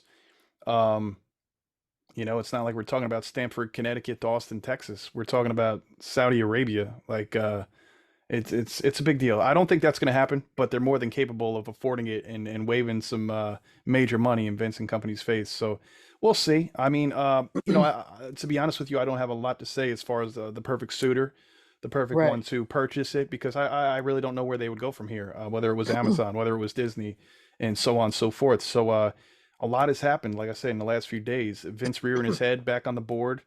And Right. like I said, looking to make a sale within 3 to 6 months. That's the plan with J.P. Morgan aligning himself with them, and it could be as early as WrestleMania. Will definitely be before SummerSlam, and so we're just gonna have to wait and see and buckle up. But I did think it was funny, Tony Khan tweeting Friday, "Everyone at work is being so nice to me these past 24 hours. I wonder why. It must be belated holiday spirit." I thought that was hysterical, throwing his Yeah. little jabs in there when he can. Good for Tony Khan too, because as much as I've told you, because now we're watching WWE yet again. I've obviously been watching the whole time, WWE and Mhm. AEW. WWE, like I said, is much improved since Vince has left, since SummerSlam, really up until now. But a lot of people are saying, oh, it basically going with the whole grass is greener formula, right? Saying, oh, Yeah. AEW is going through a rough year or a rough patch, or Tony Khan's this, Tony Khan's that, and Triple H is the best, and which we all love Triple H here, we do. But at the same time, it's like, but look how quickly the rug could be, swept from underneath you. And now everybody's singing. A lot of people are singing a different tune with all this swirling uncertainty with WWE and who will purchase them and when they will be purchased. And, so everybody wants to crap on AEW and Tony Khan, which isn't fair at all, and hold WWE to such a high standard. And it's almost like I would hate to see WWE fail. I really would. But if they're in the wrong hands, all these people that love WWE through and through, it's like, hey, wake up. Now look, you know. So, you're so loyal to this one company. Do they give a damn about you? No, they don't. No, they So calm don't. down. You're right. Uh, So this is almost like a taste of their own medicine to all these yeah. people that the hold WWE on such a pedestal. And for me, I kind of like to try to think of different scenarios. So if if WWE were like, let's say, it were no longer to exist, maybe let's say by end of 2025, right? Which is crazy to even say, but I hate. Which I is hope that crazy to doesn't say. happen, but it I could. I Yeah. think yeah, I think to myself, what would happen to the landscape of wrestling? And the one thing that came to mind was um, ROH. The fact that the fact that Tony Khan owns ROH, that maybe he would be inclined to like hire, a Stephanie and a Triple H to like run ROH for him. He would still be the owner, but they could be the ones, you know, um, just kind of like running the day to day operations and stuff for him, Sure. and then bringing talent over to ROH. I don't know that Yeah. I that's mean a that. crazy scenario that Yeah. That's may never ever happen. certainly a Less than one possibility. percent. To be honest with you, if I'm Tony Khan, I would. I know he likes to run everything on his own accord, but I would just, I don't want to say forget Ring of Honor, but if even if that were to be the case, I would just try to make AEW the biggest juggernaut since WWE. If WWE were to somehow fade away or be bought out and thrown to the wayside, which is a crazy thing to even mention, but who knows? Um, I would just try to make AEW the biggest, best thing they could. I mean, Ring of Honor could still be around and do whatever, but I think AEW being a complete new brand as of 2019, Ring of Honor has been around for quite some time. Yeah, bought by Tony Khan and stuff, but I would just make AEW the thing to be. That would be the be all end all, especially in the United States. I'm trying to think of like what, not even money wise, but just what company makes logical sense, because I don't know. I don't have Netflix or Amazon, but and you use those streaming services, right? Yeah, Or we have Netflix and Amazon Prime. Yeah, so do you they? probably throw it on Prime, with just like Thursday Night Football and all that stuff. That's on what, solely on Prime, right? Yeah, I was gonna ask because they don't really have weekly programming, I guess, except for football, Amazon. But Mm-hmm. a Netflix, I don't know. Do they have like a weekly series? They have. I don't think so. I'm not as familiar with Netflix, although we do have it. I know I don't obviously think they have so. like a series that come out like in groups, like a whole Right, like a season. whole season, a batch, right, like a Yeah, whole but season. but in terms of like one particular show, I don't think but so. but then I think about like WWE Studios, if that makes any sense, and then you have like a Netflix that makes movies, and Amazon that makes movies. Right. I don't know if it makes sense for them. Like maybe they would be more enticed because of like that movie studio Mm-hmm. being thrown into there, but maybe Warner's and Brothers, but they just did a whole bunch of of like mass cutting as well, that they've Did they emptied their really? live.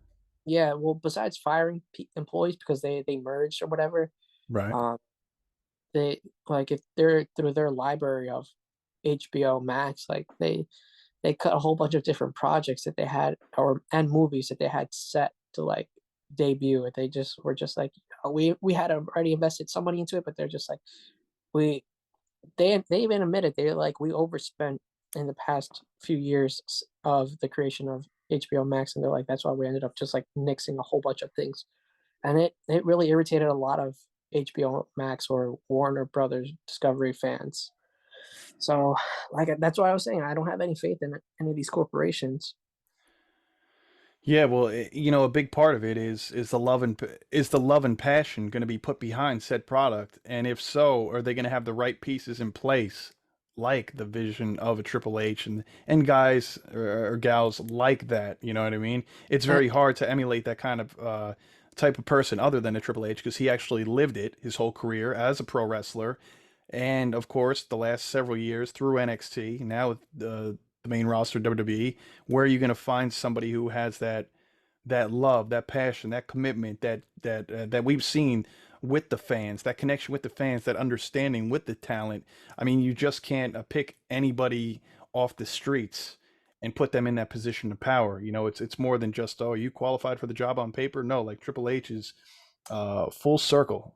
There is no one even remotely close that I could even ring off outside of a William Regal, that I still don't even think would do as good as a Triple H. William Regal's awesome. I think he's a great Robin to Triple H's Batman, right? yeah, But there's nobody even within the realm that you could even consider for that kind of position of power, running the company and being in charge of a product such as WWE. So, quite honestly, if a guy like Triple H wasn't in power or in the position he's in, somebody like that going forward, I don't want to say I'd love to see WWE fold, but um, there's no other person more qualified than him. I'll leave it at that. One last note: Shelton Benjamin on a recent episode of WWE Main Event, which 10 people mm, watch, but no, in all sincerity, shout out to Shelton Benjamin.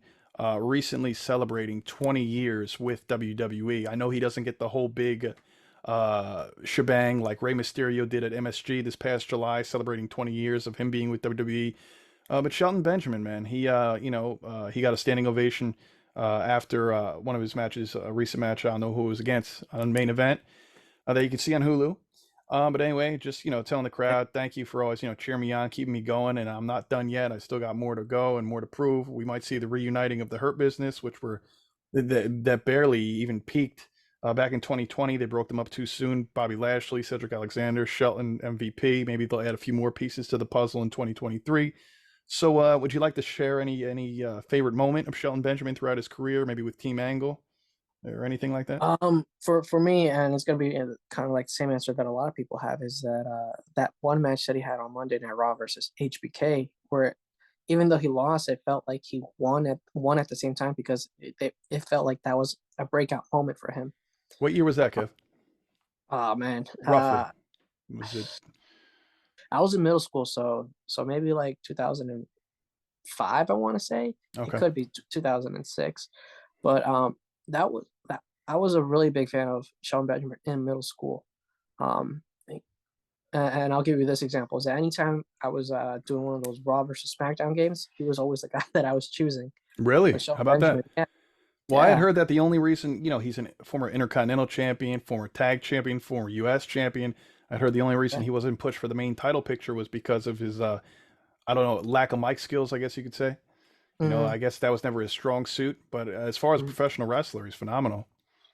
Right. Yeah. Absolutely. He's amazingly talented in the ring. He could do it all. And then he impressed people with like that first Money in the Bank. Hmm. That was where he impressed a lot of people as well. But for me, it was like the moment he debuted is that he caught my attention.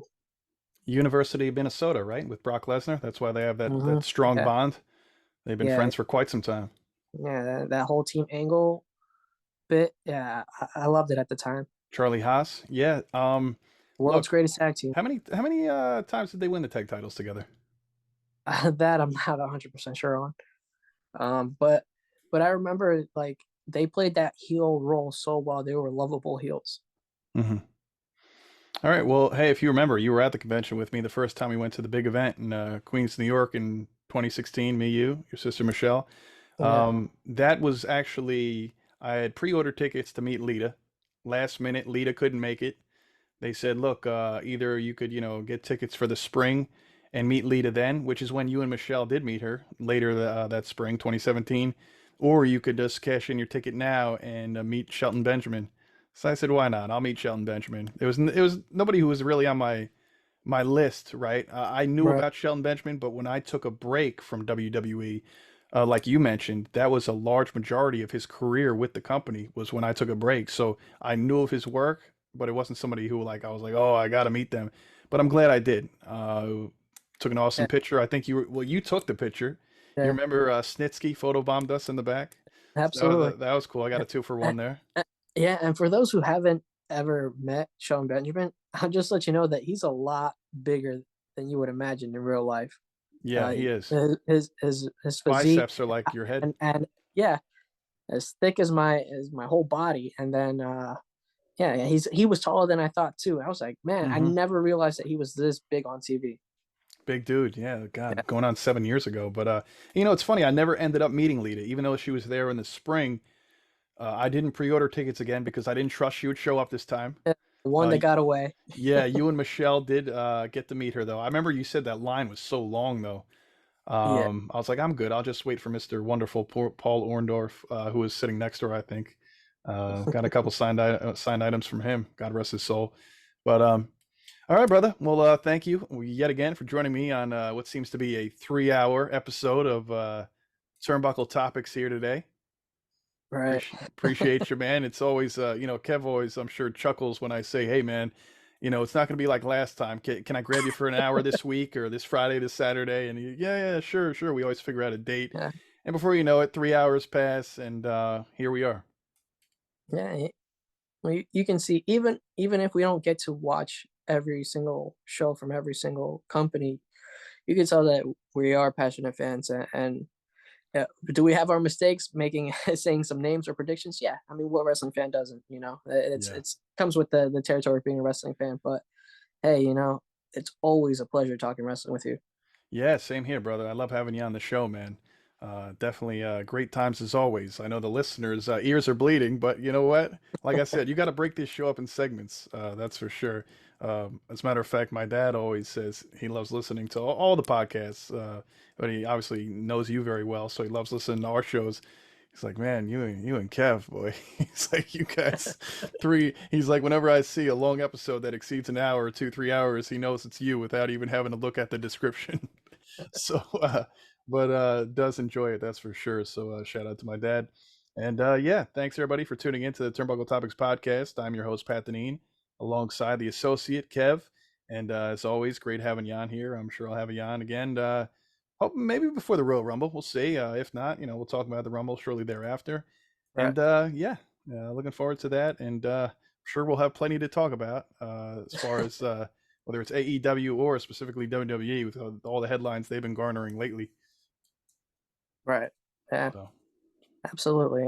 We shall see what happens to the state of wrestling come 2024. yeah, because whether you watch WWE or not, whether you even watch pro wrestling these days or not, a lot of people are familiar with WWE, WWF growing up, and so you know, to hear them either be no more or to be sold, that's just like unfathomable, But it's Yeah. here we are. It's 2023, and the time has come, and it's going to happen. So buckle up, and let's see. It might be a bumpy ride. All right, folks. Thanks again for listening to the Turnbuckle Topics podcast. We'll catch you next time.